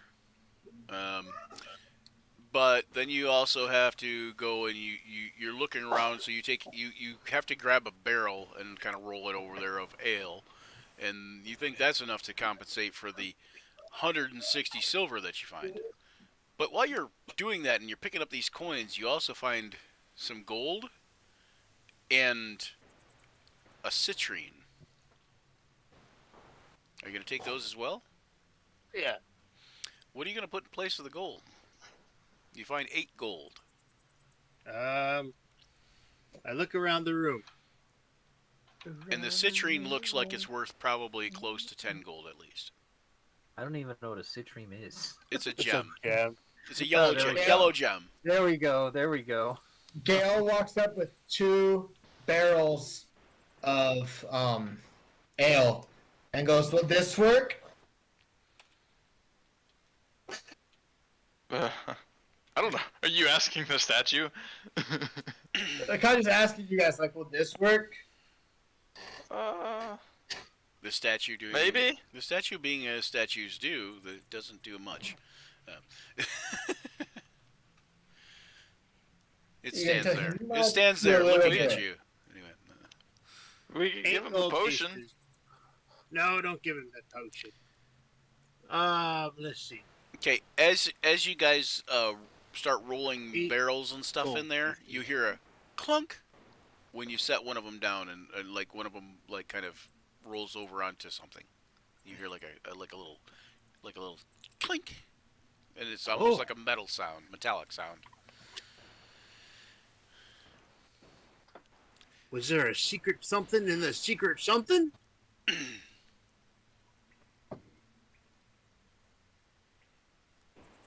Anybody gonna do anything? Did anything happen when that? No, you just heard like a when the metallic. You just heard like a metallic clink. You figure you hit something with it that was metallic, or you Gil. figure you hit something with the barrel that happened to be metallic. Gale is going to kind of like hold the barrel, but move her to the side and look down to see if he can see anything. Okay. Nothing in the barrel, but when you look down, you notice that one of the pieces of clothing looks like maybe some robes of some sort. They're they're decayed and muddy and moldy and covered in dust, but there's a shiny metal object that kind of peeks out from under it. You think maybe it's another silver coin.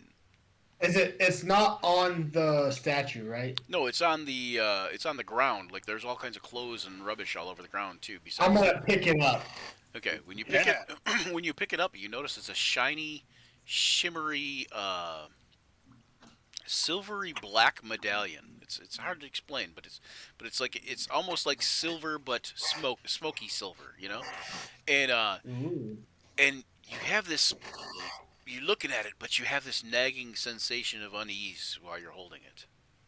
Saruman. I walk over and I go, "What is this?" And I give it to the turtle. Well,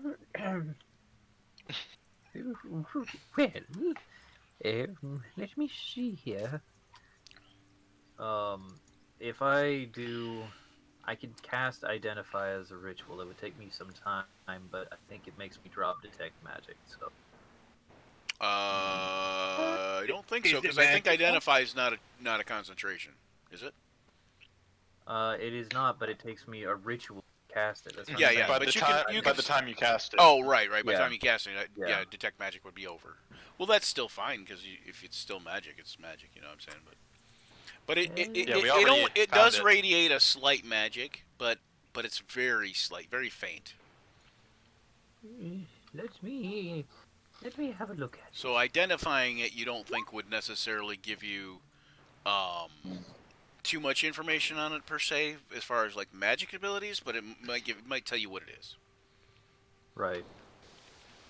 Well, better late than never, I guess. 10 minutes, sitting over here in the corner, holding on to the small little smoky silver thing. Dude, I'd have so many turtle jokes right now about being slow, but you know, if I was in the campaign, I mean, I may be slow. Gale's just sitting there and just like taking his fingers and doing this. come on, with 10 his more fingers. minutes, you know, like. I may be slow, but I'm also quite snappy. Okay. I'm only 21. What do you expect me? Right. So he's you notice that the symbol kind of appears to have like several tentacles embedded in it. That there's a medallion. I mean, it's sort of embedded in it that are barely able to be made out. You know, like that. But but best you can describe it as tentacles. And you notice that it's probably has something to do with this Kuotoa here. And are you when you finish the identify spell, you realize it is a like a holy symbol for a cult known as the Old Voice. It seems that you found yourself a little bit of religious propaganda here. Oh, He's like, I think that might be worth some. Oh, I don't even know what religious propaganda means. Exactly. All right, Charlotte. It's like, wait. Oh, right. Wait, what? That might buy you an ale or two. Right. Awesome. Wait, what is that? What is Yeah. proper what? Effectively, what this is that it's by those that believe in a particular deity, Greg's or calling in his the, dog. in the case of some, I would say, and he kind of cuts an eye over to Baron. Patrons, perhaps? It doesn't look like anything I recognize. Okay, so Baron, who is your patron?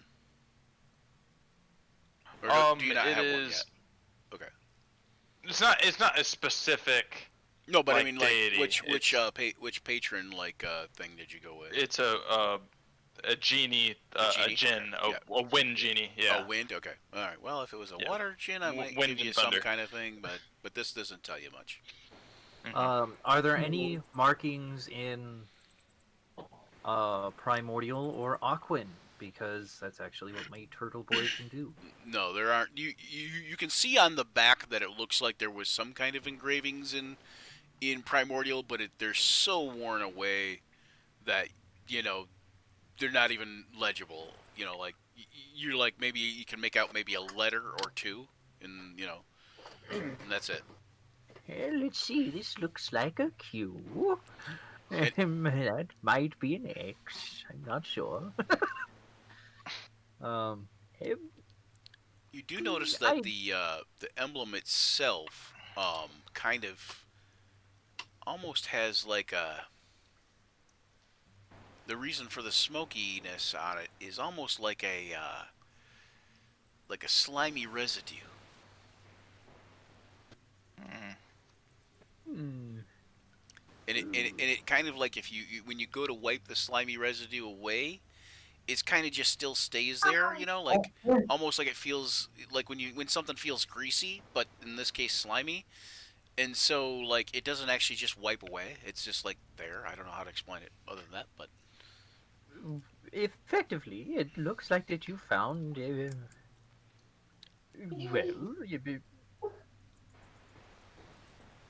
medallion that holds particular types of value to particular types of individuals, but I would say that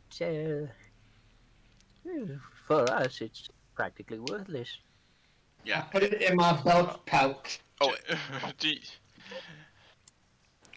also after realizing what that was, with the identify, go ahead and make a history check at advantage, or a religion check if that works better for you. History is actually better. Okay, so a history check at advantage. I know they're both, whatever. So, but if you have proficiency in one, then Oh. Oh, nice. 3. Okay. So you remember that the old voice is a cult, that some warlocks are actually part of, that they worship this thing called the Fathomless, or that they have a patron called the Fathomless. Sometimes they call them the patron of the deep. And you also know that this thing's probably worth, could be worth right around 15 gold by itself. But you also know that the cult of the old voice is pretty much a dead cult. Like you haven't heard of it like being around anywhere, like since you've been born for sure. But like you haven't heard of it being around for like 100 years or more. Right. That's the deal. You don't get to just take away the coin. I'm just still studying it. But he's actually gonna hold on to it, and he's just gonna say, it's practically, it's not exactly very worthwhile or valuable, but for the right people who are of the right mind, perhaps. I might be able to scrape a few coins off of it myself. No. I want it back, and I take it and put it in my pouch. You gonna try to take it? Yes. Okay. Well, you know there's no PvP, right? In the especially Yep. in the audition, but I'm gonna try something, if I may. Okay. All right. So make a perception check, Greg. Working on it. Oh, okay. I thought you got muted again. No, I got. It looked like you said something, and I was like, wait a minute. My 7-month-old is trying to press buttons on the computer. Gotcha. Okay. Dang it. So you notice he kind of like slips it into his pocket. You gonna try to go and reach in his pocket, like in a satchel? No, I go, that was mine. I just asked you to look at it. I would like it back. The problem that I'm trying to explain to you, dear friend, these ones, they are definitely capable of attacking someone who is weak of will. Not to say that you are insufficient, but let's face it, who would you rather end up having to fight if they took over your mind? Would you rather fight me, or do you think we would rather want to fight you?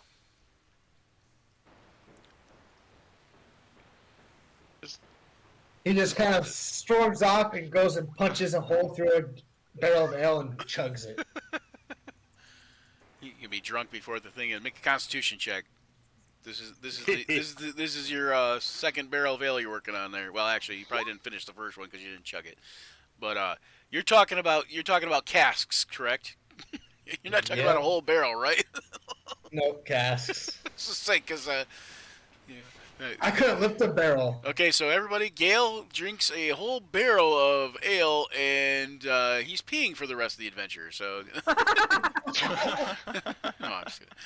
But no, yeah, you chug a cask. It's fairly goes down fairly easy. But the thing is now you feel a good buzz coming on. You're like a little bit off kilter from that and the part of the other one that you drank. Thankfully, we have someone with prestidigitation. Why is that? Because Gail's just peeing his pants. Oh.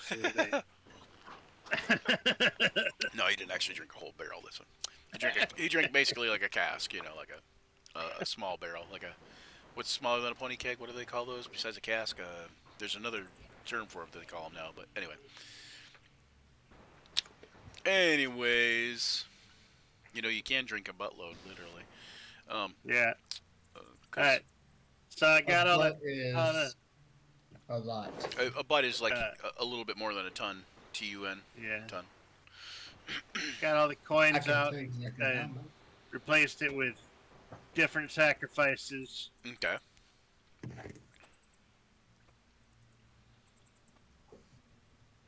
Luther's gonna just snag a couple. Okay, so what are you guys gonna do after you leave here? Baron, you I shouldn't remind you about this probably, but you remember that you have that book, and that it looked like kind of like gobbledygook to you, but maybe it might not to someone else.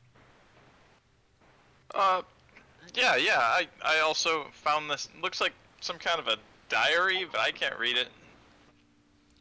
I'll try. Okay, yeah. I'll hand it over. Who's trying? Gale. Oh, Gale. God, okay. Investigation? Oh Lord. Yeah. Make an investigation check. That one. Yeah. Yes. Okay. I don't think Gale, you can. Gale says, "You're right. It is a book." It's a door. It appears to be words of some kind. Let me words. see that. Let me see that book. I You're think I gonna know what hate- this says. It says lots gonna of have your words. Face. I'm gonna hand it off. Okay. See ya. It's clear. You guys are I just can't going read right at it, aren't you? God. Okay. You hear It's a bunch of gobbledygook. you hear Gar say, "Would you just give it to the turtle already?" All right. Are you sure you don't want to take a crack at it? All right, Whistler, what's this say? Whistler reads and speaks Aquan, Common, and Dwarvish. Okay. I don't know whether that helps. Aquan is a primordial language. Okay, you do notice that it is in Common, but parts of it are in Elvish. Make an investigation check for it. I can certainly read parts of these, that's for certain. Just an investigation check. Make sure my advantage is not on. Thank you. Okay.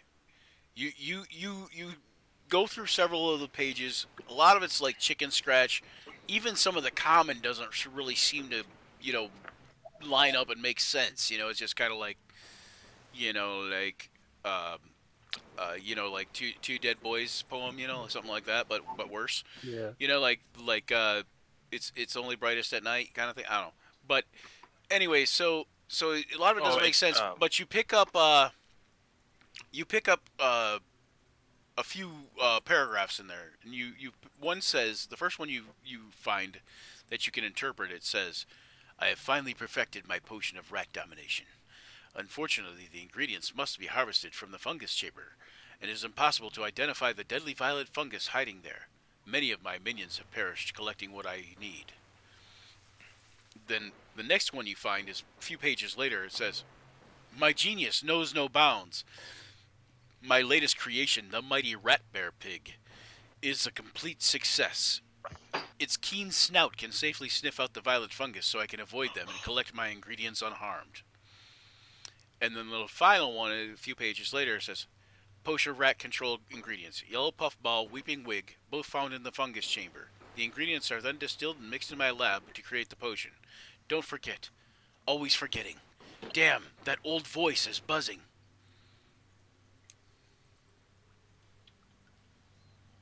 Well, first of all, it appears that this was written by Madman. Nice. But Yes. the second part is that we have a problem. This was written by an intelligent madman. We have more enemies in this tunnel than what I originally envisioned. Be on the lookout for something that seems to be called a man-bear-pig. Rat bear pig. Rat-bear-pig. Rat bear pig, yeah. Sorry, I always get man and rat mixed up. Sure. It usually happens quite often. Me too. Especially when Me dealing too. with politicians. It's along the same lines as a lawyer. They just all blend together. Anyways, for one, that potion of yours might come in handy. Apparently, it will allow you dominance over the rats, and hopefully the other rat-like creatures. Oh god, I thought it was urine. Oh no, it's not urine. I was able to detect that. He thought it was Girardi. I would have definitely stopped you before you drank that. Surely. Maybe. Depends on my mood. Miguel's gonna wander out here, and because he goes, "I gotta pee," and he kind of rounds this corner. For example, standing. So, it looks like that there are very powerful alchemical components that are down here, and those could sell for a pretty penny as well. So we could collect our bounty of 20 gold for each of us, and see if there are any other treasures, perhaps. As well as rid this little hole of a monster. Because, let's face it, I don't think anyone wants to deal with a lawyer pig rat thing. A lawyer pig rat. Say a lawyer pig rat. Yeah. I'm very intelligent, but I'm also very confused at times. I thought it was a cop bear pig. Oh, sorry there. I'm not sure what it was. It's just a big Alright. monster of three things. I'm going to have to just... Like now he has to be a lawyer. Yeah. So that's basically what the potion there. It's the worst thing in all of D&D. It is the rule. Quick, go kill him. The lawyer bear. The lawyer bear Cop. shark pig. The lawyer bear cop. No. Wait. No, you mean rat bear lawyer, I think. Yes, Rat bear rat's lawyer. a lawyer. The problem is that Or you rat, could pig, mean or you could mean lawyer bear pig. It's the always hard only to tell. word that I know. Or the lawyer only bear word that lawyer. I know that doesn't get confused is the word bear. It's a Bear, lawyer. rat, Yeah. man, It's a lawyer bear lawyer. Lawyer bear. Dule. I'm also learning of another word that is having to be very difficult. There's and like that's tax actually collector. there's actually 5 lawyers watching this right now. Oh, we'll sue these fuckers. You know? No, if you're taking offense to it, then you know that we need legal help. Oh, also, if you guys, I don't know if you guys know, but if you mouse over the picture of the potion rat control, it's got a magnifying glass, and it'll blow up to where you can see it better a little bit. But I mean, obviously, it's a pretty good picture right there. But you know what I'm saying. Mm-hmm. Anyways, just something if you guys didn't know about Roll20. Sure. Okay, so you guys Let us continue into the darkness. continue into the darkness. That's kind of what I was thinking. Hurry up and move the story along, you freaking players. Yep. There you go. You've been stuck in this hole for over 30 minutes. Let's move. Okay. Yeah. So now that you guys have a little bit of a sense of what's going on in a way, you guys, they know some strange hybrid rats, and you've read about this rat bear pig, this another strange hybrid rat thing, and this potion rat control that you guys have. Are you guys,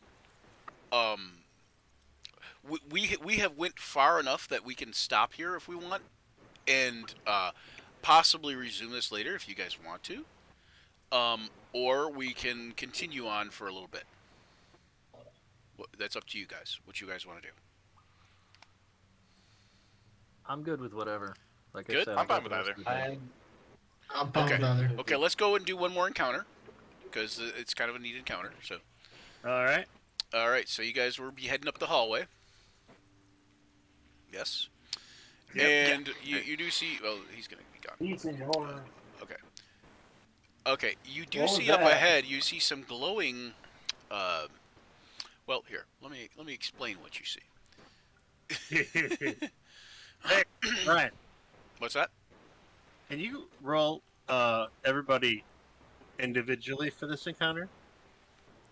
Yeah. Oh, you don't want them to go at the same time. No. Yeah, I will. Thank you. Hold on. Wait. Green. There we go. Save.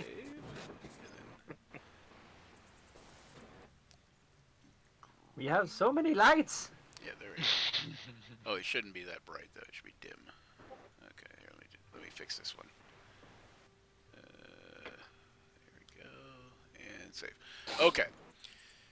So when you get up to this this intersection, you see that the main tunnel expands into a large chamber that divides into 3 more tunnels heading southwest, south, and north. So essentially, here, let me do this. This is north. You guys know, because this would be toward the top of the tavern. This is east, and this is south. So and then of course it says southwest, but that would be where you guys came from, pretty much. Anyways, a chamber through the northeast, a street. It has a subterranean stream spilling through it, and it continues down the southern tunnel. At the intersection here, you notice that there are several glowing-looking, well, two glowing-looking, maybe not several, 2 glowing-looking rats that are big and bulbous and literally look like they're ready to explode. And just as you guys are, kind of coming to terms with what the hell are we seeing, and you can kind of see, also you can kind of see through their skin where it's bulging. You can kind of see a green glow through their skin. Their skin's kind of like they're kind of glowing themselves. Yeah, like radioactive rats or something. And then you see 2 blue scaled rats with wings come up. Did you back up? come up here. And Gale backed up. that's when you want to roll initiative. Gale backed up. Gale backed up. Gale was like, not today. Whistler's head, Not today, Whistler's head kind of sucks into his shell slightly. Yikes! Oh no. Okay, so we will roll. We will roll everybody's initiative separate. Make sure you click on your token before you roll your initiative. If you didn't already, I'll put you on there. But all right, so we'll do this and this. Are you okay?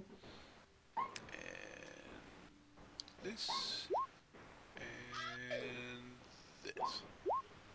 All right. Exploding rat. Yeah. Okay. Did everybody roll initiative? Luther, I see him on there. It looks like we're missing somebody, aren't we? 1, 2, 3, 4, 5. Nope, I guess we're not. Okay. Did you roll for Gar this time? Oh no, I didn't roll for Garcia. See, we are missing somebody. Splody rat, dragon rat. Sploder. Okay. All right. So there we go. So descending order. Exploded. Looks like Gar's gonna go again first. As soon as Gar sees these glowy rats here, he pulls out his short bow and tries to aim at one of those.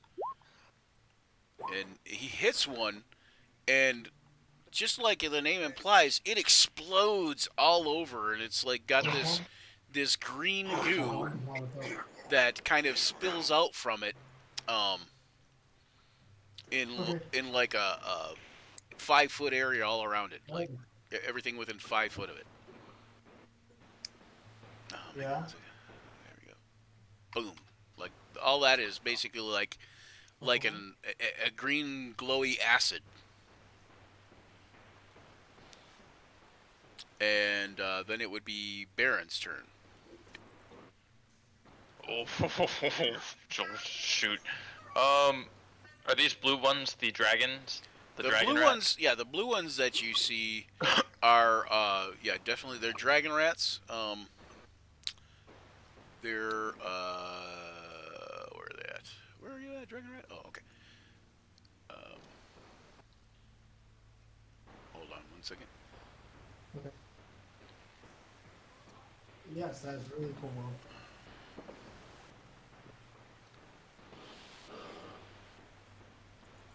Got it. Okay.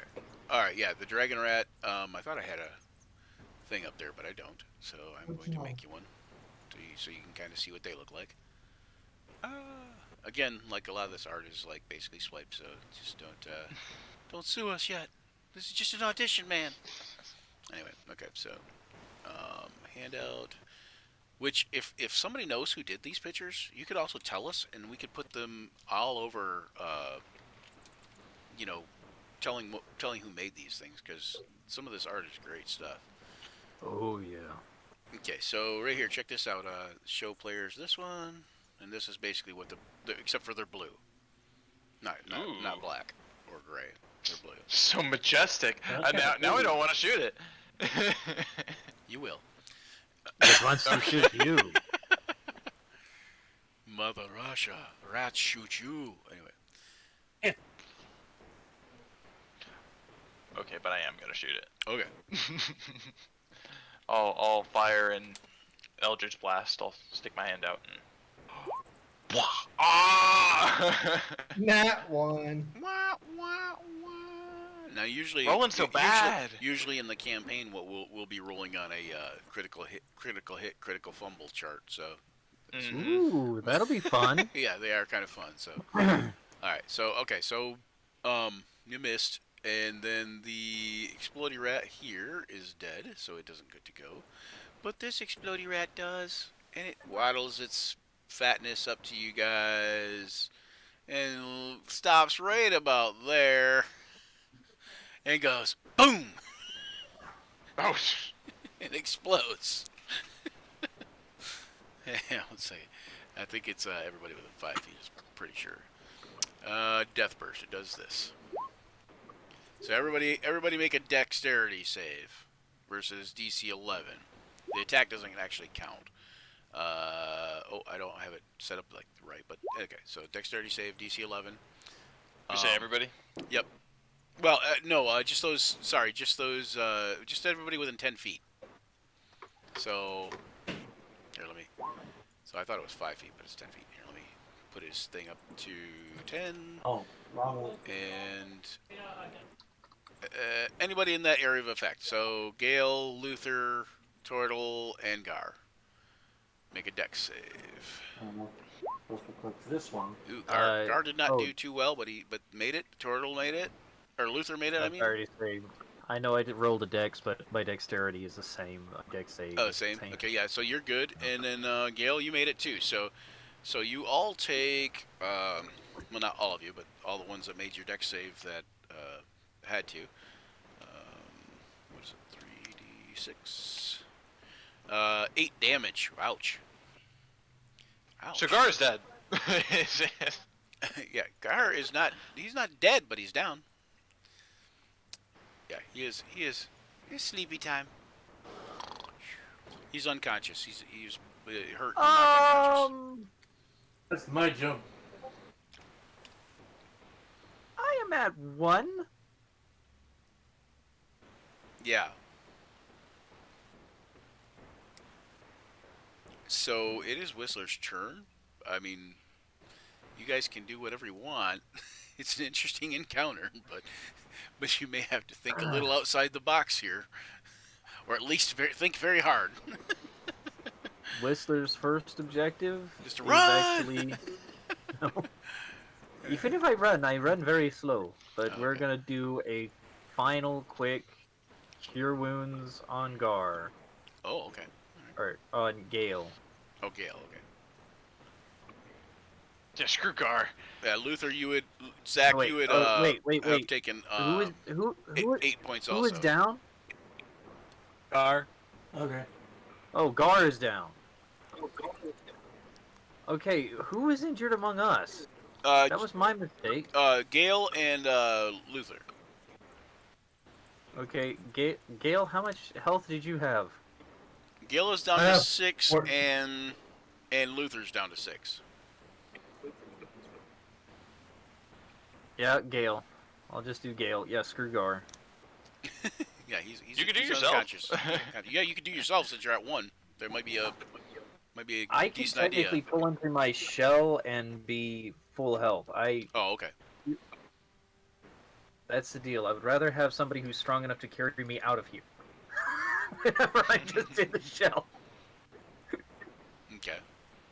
So yeah, that's pretty much all I got. Gale, okay. So Gale, you healed 9, so you get back. You're back to full.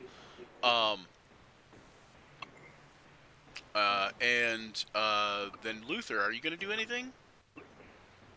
You notice there's 2 rats up ahead that look like little tiny dragons.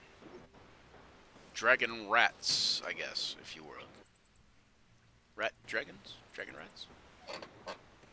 I would like to back off and can I do a medicine check to see if I can patch myself up a little bit? I was actually going to say to Gale, Do you have drink the potion. who's backing off? This is Oh, Luther. Zach? I was Okay. wanting to know if I could back Do you have off. okay? and Do then you have do medicine as a medicine skill? check. Do you have medicine as a Yes, skill? I do. Okay, then yes. That's only 1 point, but I want to see what happens. That's okay. Just roll the thing, and I'm going to call it a DC 12.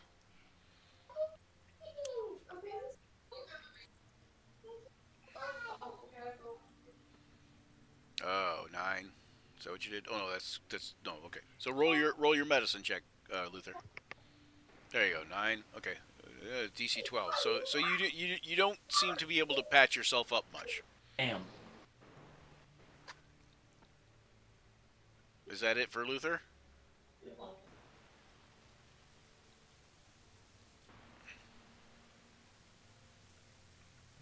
Yeah, that's all I can do, I think. Okay. Well, then it is Yeah, that's all I can do. first Dragon Rat's turn, which is this one. And you guys notice that it opens its mouth and begins to breathe a sort of bright beam that extends down towards you guys, but it kind of like just gets out of reach, like boom, like there.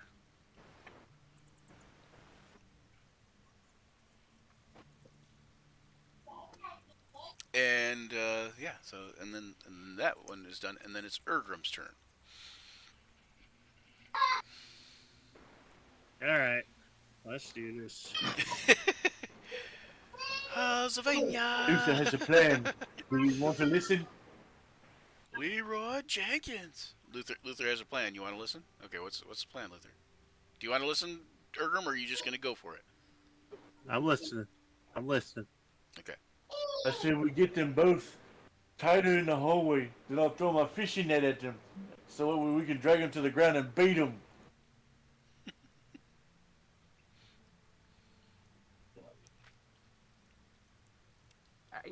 I would think that we need to drink that potion.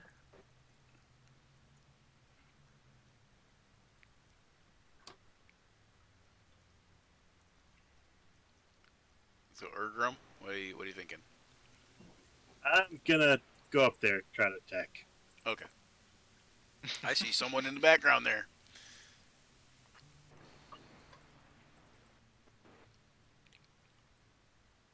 All right, so you're gonna move up and try to attack the.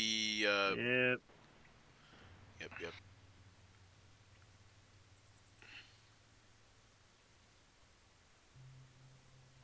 That thing's dead that you're standing next to, right? You know that, right? Yeah. Okay. I can't get to. Oh yeah, this way. This one's also dead. I should probably put that on there. All right. Let's see. Wait till you see the floaty rats.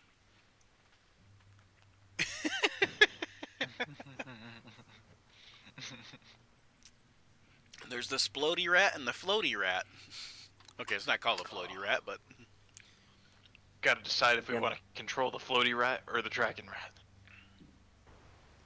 yeah, there's no floaty rats around here, but well, not in this intersection, anyways.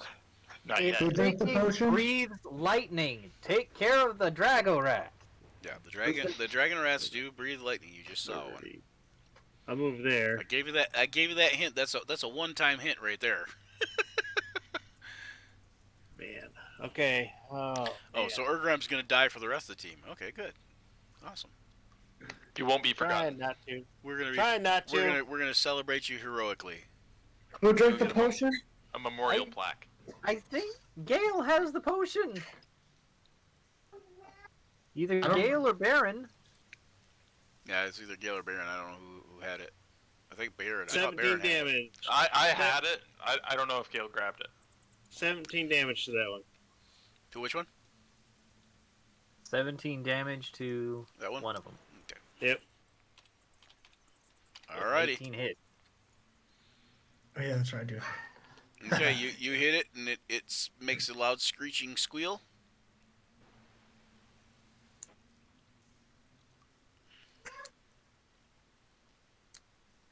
What was the range on the potion again?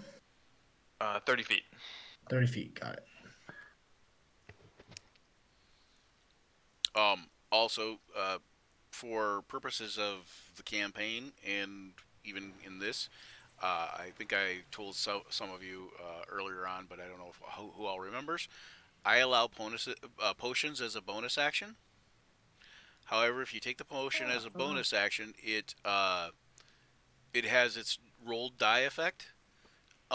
Whereas if you take the potion as a full action, it has its full effect. What would be the rolled effect for a rat potion? So the potion of rat control, it should maybe say in there. Let me look real quick. It's got a I DC. I think what he means is like for a healing potion versus a normal Yeah. potion. Yeah, well, usually I mean that for other potions too. So the potion rat control should be 1d4 hours, but I'm not sure. I'm looking. It just says 6 hours. 6 so hours. Okay. We can make it so a D6. So it's a D6. So if you take it as an action, it's 6 hours. It's the audition. If you take it as Got a it. bonus action, it's 1d6 hours.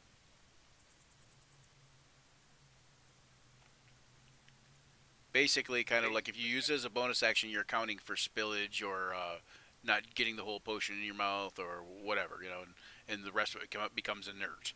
And so, like, you have a chance of only getting 1/6 of that potion in your mouth, so 1/6 of the effectiveness.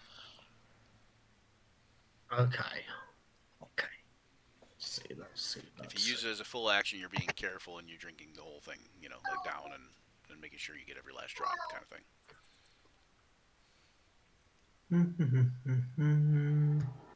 Okay.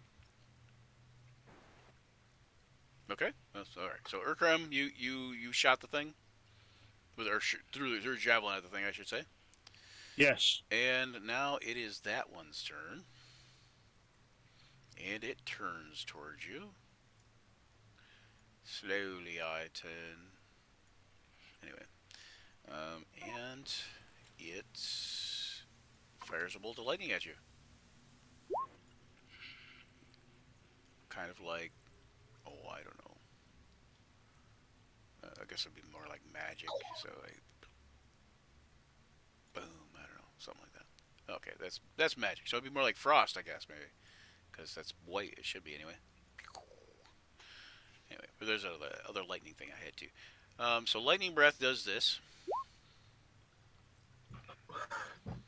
And it's not an attack roll. It's just a dex save.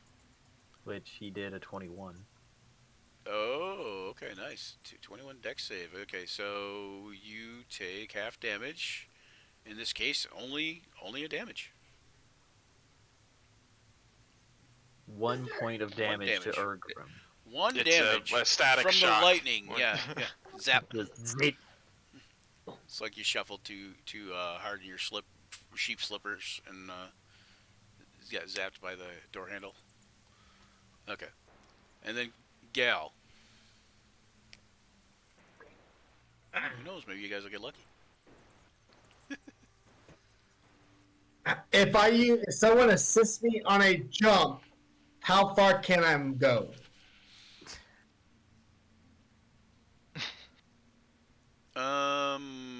If someone assists you on a jump, I'll say depends on the person assisting you. I was and it gonna depends on their strength. To Ungram, jump off Ungram's back and try to hit the one that is Urgram. directly. Okay, so you can you make it to Urgram? How far is he? 25? Yeah. 25 so feet. Urgram could definitely throw you fairly far, but you are Galeth, so you know, like. Well, it'd be more like I'd step on his back, and then as I went up, he'd like propel me. So he'd help you, throw you, and you'd vault basically. Okay, so if you know that, you know, like basically Urgram, he says heads up, you know, or something like that, and Yeah, you've seen him do what he did with the turtle, and yeah. I was gonna say I'm 7'6", so Yeah, I could probably get you. yeah, you pretty get good. the idea. So so hold on 1 second, because we're gonna go to here. We're gonna show these the stream people. We're gonna show them something called the jump calculator for 5e. I don't know if you guys have ever been to here, and it's from Fex Labs. So what's your strength score there? Gale, 17, right? 17. Yep. Okay, so 17 for your strength. How tall are you? I think I'm 7'5". 7'5". Okay, we're gonna do this real quick here. Okay, so 7 foot 5 inches. And you are a barbarian, but that doesn't matter. You don't have the athlete feet. Nope. Okay. You got All athlete's foot. Nope. Yeah, athlete feet. Yeah. So, without a running start, your long jump is 8 feet horizontally. Your high jump is only 3 feet off the ground. However, when you run, your long jump is 17 feet horizontally, and your high jump is 6 feet off the ground. How tall are you, Urgram? 7'6". Okay, so you're gonna have to kind of duck in order to make this work. Right. Or you're throwing him into the water. Well, you might do that anyway, but Yeah. that's neither here nor there. Okay, so all right, so we're gonna go back to here. Put you back over there, and go ahead and make that strength athletics check for Gale, and then 9. and then you're also gonna make a strength athletics check for Ergrim. Oh, 24. gosh. Okay, so the problem here becomes when there's two people working at something, both people can fail or one person can succeed, or something like that, and then you've got like two problems. So you're basically creating two problems out of one. So you run up, he ducks, you get on his shoulders, you try to jump, you kind of stumble a little bit. He more throws you and he vaults you than anything else, and you land in the water. Yes. Kind of on your butt. You know, you realize that the water's only probably just a little over ankle deep for you.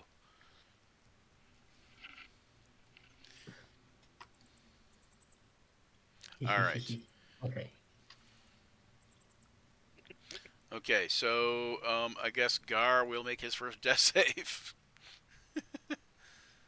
Poor fella. Okay, Gar, can you do your death save? Let's see. He did one. Yay. Okay. Baron, what are you thinking? Do I have the potion, or did somebody grab it? I thought you had the potion. I didn't hear Gale say he was taking it, so Yeah, I thought you had the potion. All right, then I have the potion. we'll assume that you have it. I am going to probably drink it, but I need to get closer. So you're gonna drink it first and then get closer? No, I'll step forward. Why not? I would drink it first, then step forward. Why you say it like that? You're like, no. You're like, hell no. Okay. They need to see me drink it.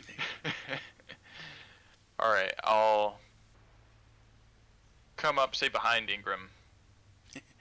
They need to see you drink it. So Baron goes up there and he's like waving the potion in front of him. He's all like, see this, bitches?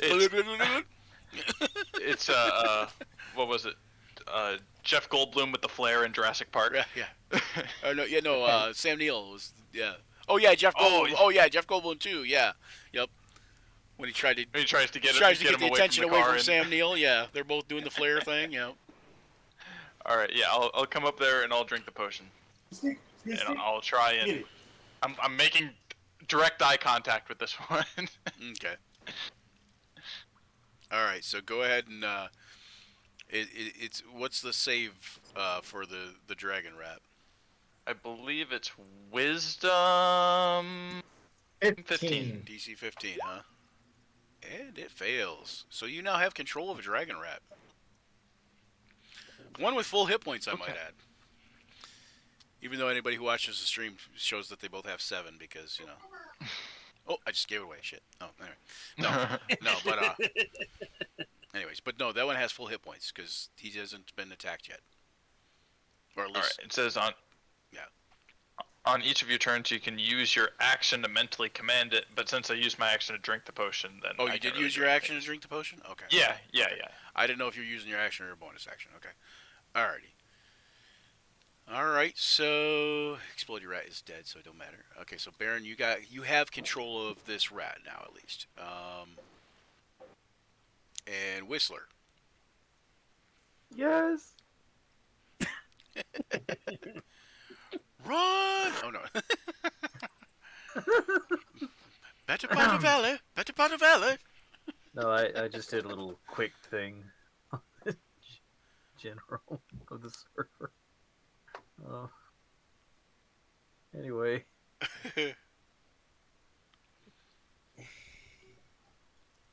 Why am I on the freaking lantern? I don't want to move the lantern. Oh yeah, that's the torch. That torch belongs to Baron. Which rat? Which rat is it controlled? This one here, was it? Yeah, this is the rat he's got control of. You can tell because he's like they're kind of locked eyes right now. Whistler is going to go right over to here, and first off, he's actually going to. Nope, can't do that. Never mind. Yeah, he's gonna fire a crossbow at the rat. That's all he's got. At this one here, assuming. Yep. Okay. Ooh, 19. Okay. Nice hit. 19. That's a good hit. Let's see that. Come on, damage. Oh. Oh. Okay. You see it drop to like its legs kind of buckle underneath it, and it turns around and starts heading back toward the water. Oh. It starts heading back toward the water. All according to plan. Instantly turns around and looks at Gale. Oh, that's a thing too. All right, and then Luther. Luther's gonna try and wake up Gar. You gonna try to wake up Gar? You gonna try to do like a medicine thing on him? Yeah. Stabilize him. Walk up, slap his face. Wake up! Yes, some medicine slaps. Medicine slaps. Special medicine slaps. Medicinal. I could just see him medicinal like slaps. rubbing his hands together. Clear! Whack! Clear! Well, The I have worst to Okay, ending. roll. go ahead and make a medicine check on your skills there. Oh. Oh! He dies. He's dead. No, but for some reason he's failed a death save. Okay, so Luther, leave him alone. anything. Stop, Luther. I don't think stabbing him is going to help. No. It's not surgery, Luther. It's not surgery. You know? He needs a pathway to breathe. Shaking I his need to fist give at him a that. tracheotomy. If I make a new hole, it'll stop bleeding from the mouth. Okay. Okay. So. All right. So the dragon rat that is under your control, I believe. Hang on one second. Let me double check. Yep. The dragon rat that is under your control, you have to give it a command on your turn, correct? I believe that's how the potion was worded. Okay, so then it kind of just walks over slightly towards you, to about there. Yes. And just stays there and wait. Kind of looks like it's waiting for you to do something or say something. And then Ergrim. You do anything? And yeah, I'm gonna walk over to this dragon rat, and I'm gonna smack it. Smack it, smack it, smack it. Everybody do this. Smacked it pretty good. And then I'm gonna pull my javelin.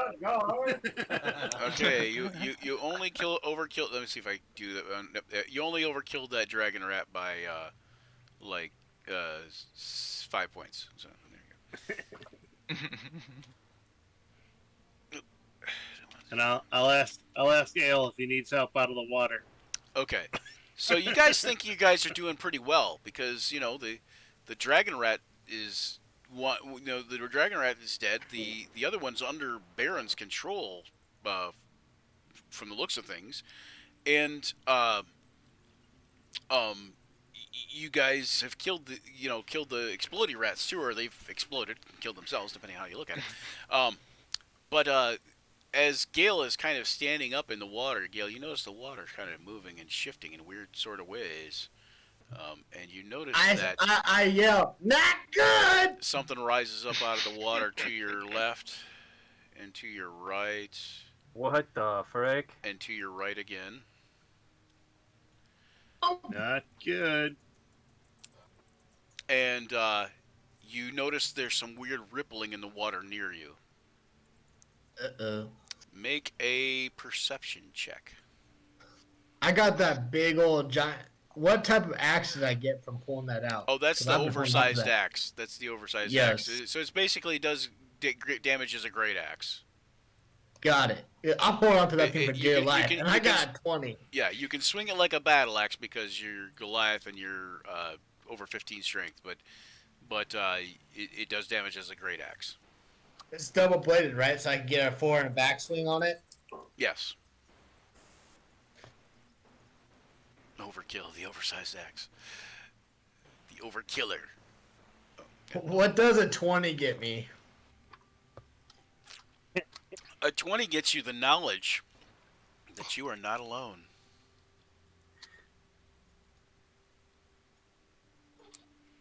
Oh. Oh.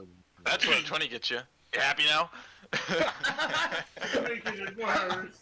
I want to run. And I'll tell you, since that's a very good perception check, that you're very perceptive, and you know now would probably be a good time to run. I want to sprint past Ungram, grab the turtle, and then run back to Luther. Just run. Um, You're gonna try to grab the turtle. The Yeah. turtle? I don't- I don't Are you know going if to you go can. willingly, turtle? I don't know if he can grab me. How much do you weigh? 475. Oh, 175. Yeah, he can probably grab you. Easy. 4. Oh, 475. Oh, Big shell. well, he could. This shell isn't He, for looks, man. he definitely could. Hang on one second. Times 2. Oh wait, no, hang on. So, yeah. Karen loss. times 2 times 3. Oh nope, he cannot. He goes to grab you and pick you up, and then he lets go. And are you going to continue running once you realize you can't pick the turtle up? I'm going to stand with my back to him to protect him and Okay. hold my axe ready to swing that sucker. Okay. I'm just imagining like he just goes running up, puts a hand on top of his shield, tries to pull out horizontal. He's a meat shield. Okay. So yeah. All right. Let's see. You now have a dragon rat that is dead there, but so Gale, it was your turn. You can try to do something else if you want.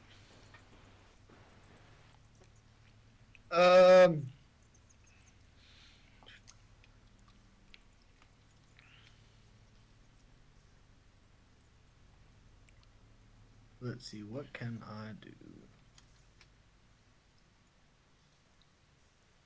I am going to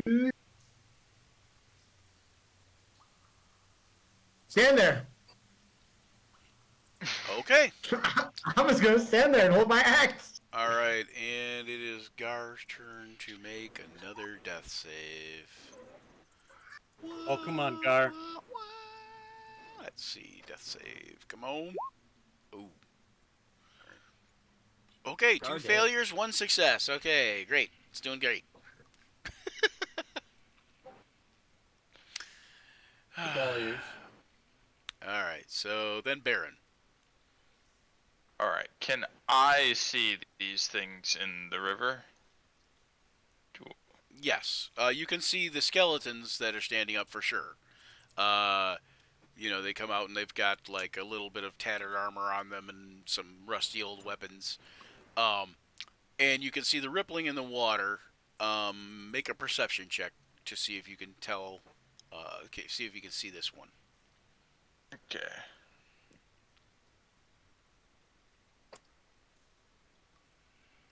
Got a 12. Okay, it essentially looks like a rock in the water that has moved like somehow. Like it's hard to tell, but you notice that it's something.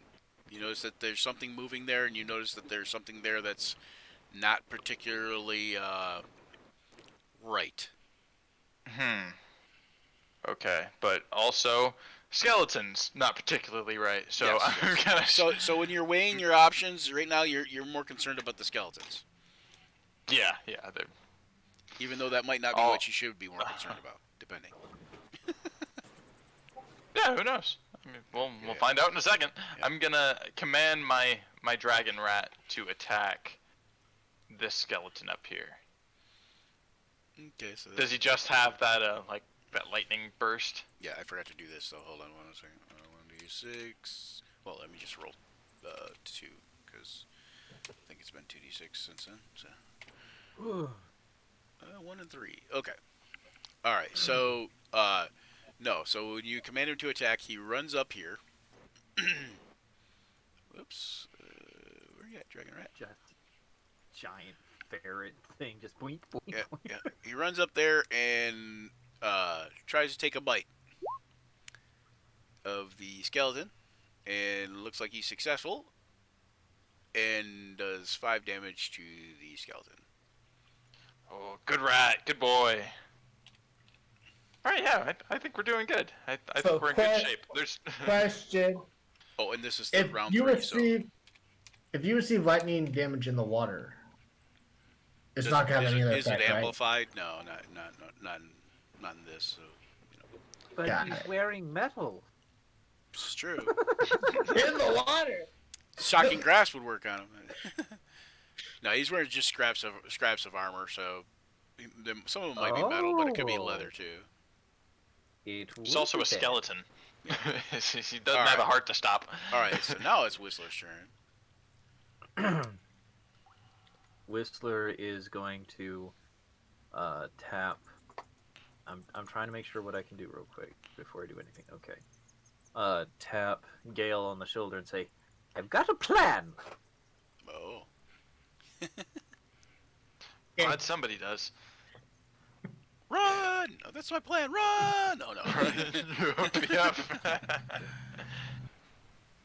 I've got a plan, but unfortunately, it's going to have to wait for a moment. Whistler's running back over here to Gar, because apparently he's the only one that's actually somewhat competent enough to attack things after all this crap. And I'm gonna roll a medicine. I'm probably not gonna succeed, but I am going to offer a help action to. Which one do I need to do? Do I need to roll, or do I just end turn here? Do you have medicine? I do not have medicine. That's Okay. the reason why I can only do a So help you can action. you I can don't do know. it. Yeah, you can. Well, you can do the medicine. You can do a medicine roll, but it's just you're just not proficient in it. Yeah. So and the way I play help actions, you'd have to have the skill. Now somebody could help you if they have the skill. So Luther, you could help Whistler make the roll. That I can, and I will Okay. if you'll All right. allow me. All right, so Zach will help you. Luther will help Whistler make the roll, because basically it's kind of like this. Since you don't really have medicine, you helping somebody else is kind of like telling a doctor how to fix you. You know, and Right. and whereas Luther having medicine, he might be able to guide your steadier hands, or guide you to do something a little bit easier than whatever. So you don't have proficiency, so you can still make the roll, but you're being helped by Luther, who does have medicine. Okay. So I get advantage then Yes. on a medicine. Yeah, Luther's So- just telling him, okay, I did this last time, don't do that. Don't stab him in the neck anymore. I don't think he needs that tracheotomy. Okay, so 18. So yeah, he is got so I think that he is stabilized, correct? Isn't that I just believe one, that's isn't the just one rule. check? Yeah, I believe that he is stabilized at this point. A medicine check stabilizes him to 1 HP. Yep. Okay. Yep. That's what I thought. There you go. Okay. So and he's Now- not conscious, but he is stabilized. Right. So I went Whap 5 him feet away. here. After that, 5 feet over here, trying to head back into the fray. Just Okay. dun, dun, dun, dun, dun, dun, dun, dun, dun. Like Bowser stepping the entire time. Boom, boom, boom, boom. Yep. All right. So then Luther, what are you up to? What is Luther gonna do? On the steps. Give me just a second. Sorry. Yep, no problem. All right, I got about 10 more minutes before I got to take my daughter to work. Oh, yep. Yeah, and I say we're gonna stop here pretty soon, anyways, because I'm gonna possibly reveal something here, but You hurt Luther, friend. Luther fucking angry.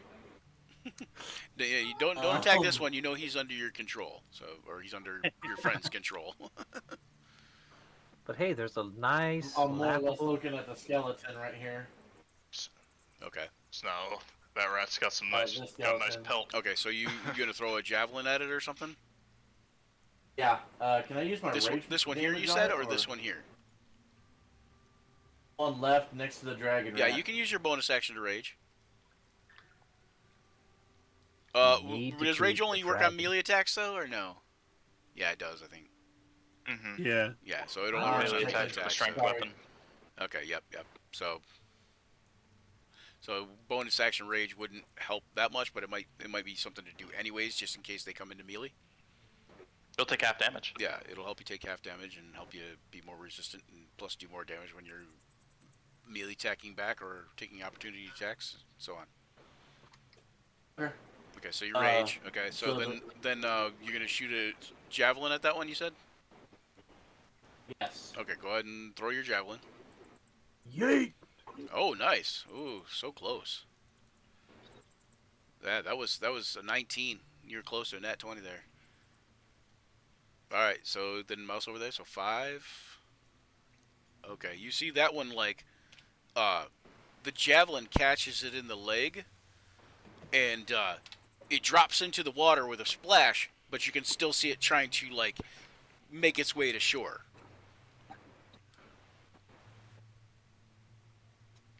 All right, and then the dragon rat. What is the dragon rat doing? Oh, he's attacking, right? Okay, let's see if he makes it on his turn. Let's see. Roll 1d6, big money, and 5. He does. So the dragon rat goes into the water, No. and he turns. Dragon rat hyper beam attack. Kamehameha!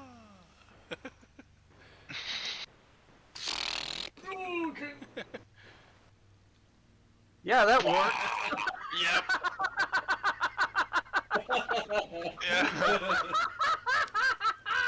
Yeah, sure. Let that just hit all 5 of them. There we go. So that's pretty much what happens there. So some lightning breath. Lightning breath rolling There's pin. gonna be. There's gonna Oh, be. chef's kiss. Okay, so 9 damage. Okay. My God. All right, and this skeleton, regardless of whether he makes a save or not, is dead. This thing takes 9 damage because he won't make the save. Minus 9.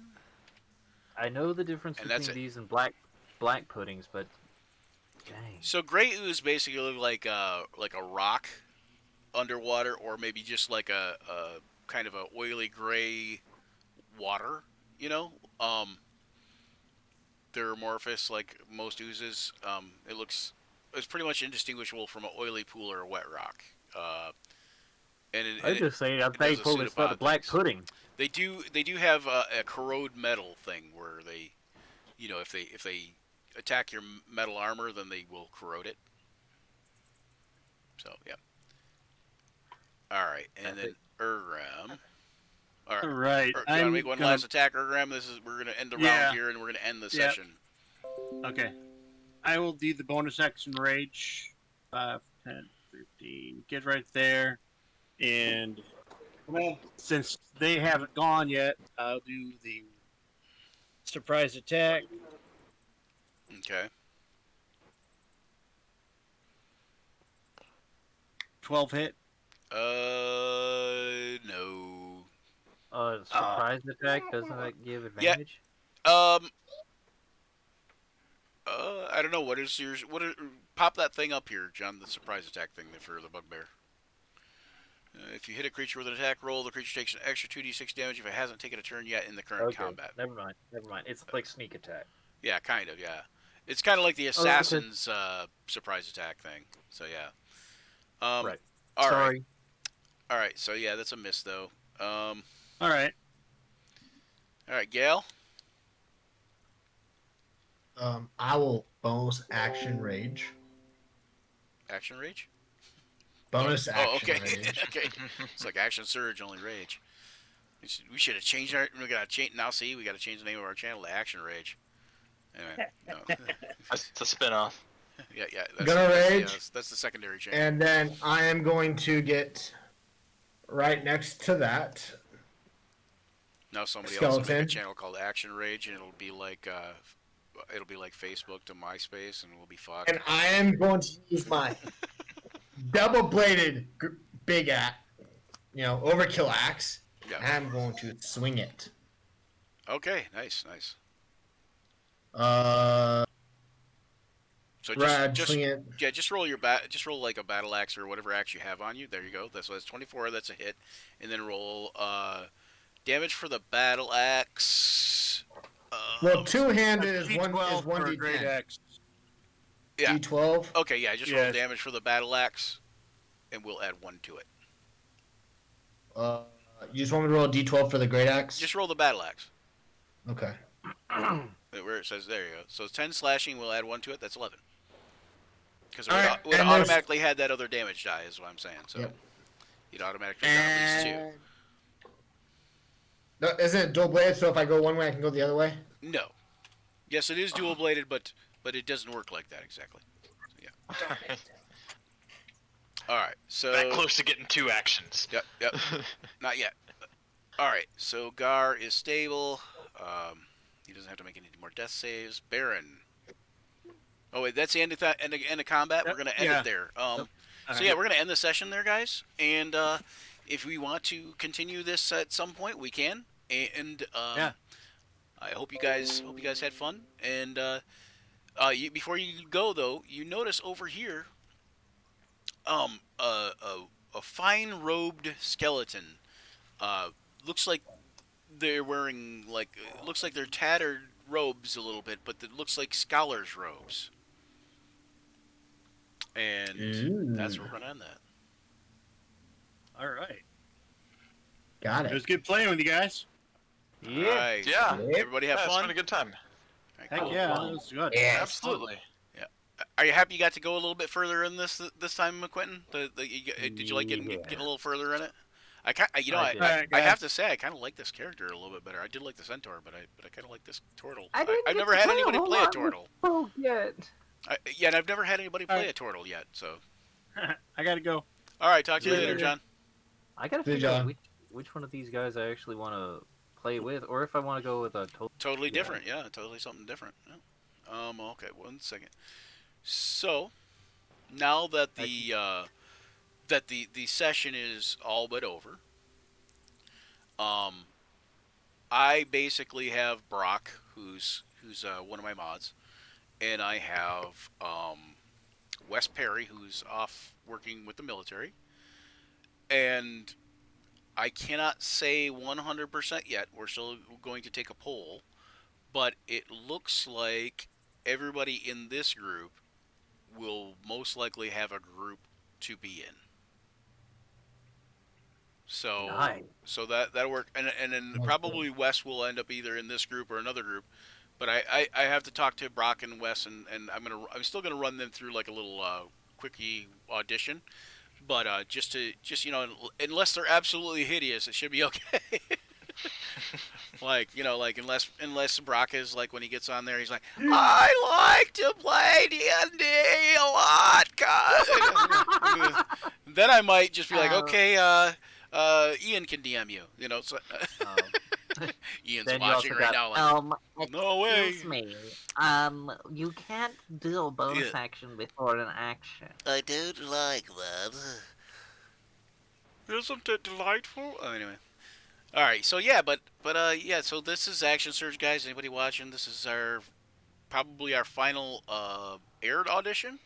So we're going to do a big poll and see who we want to do what with in which groups and such. And I hope you guys had fun watching. Hope you guys come back, and hope to see everybody at the channel to like and subscribe that, or the YouTube channel, or come to the public Facebook group, and you can talk to us and tell us how we're not voice actors and we'll never be Critical Role and all that good stuff.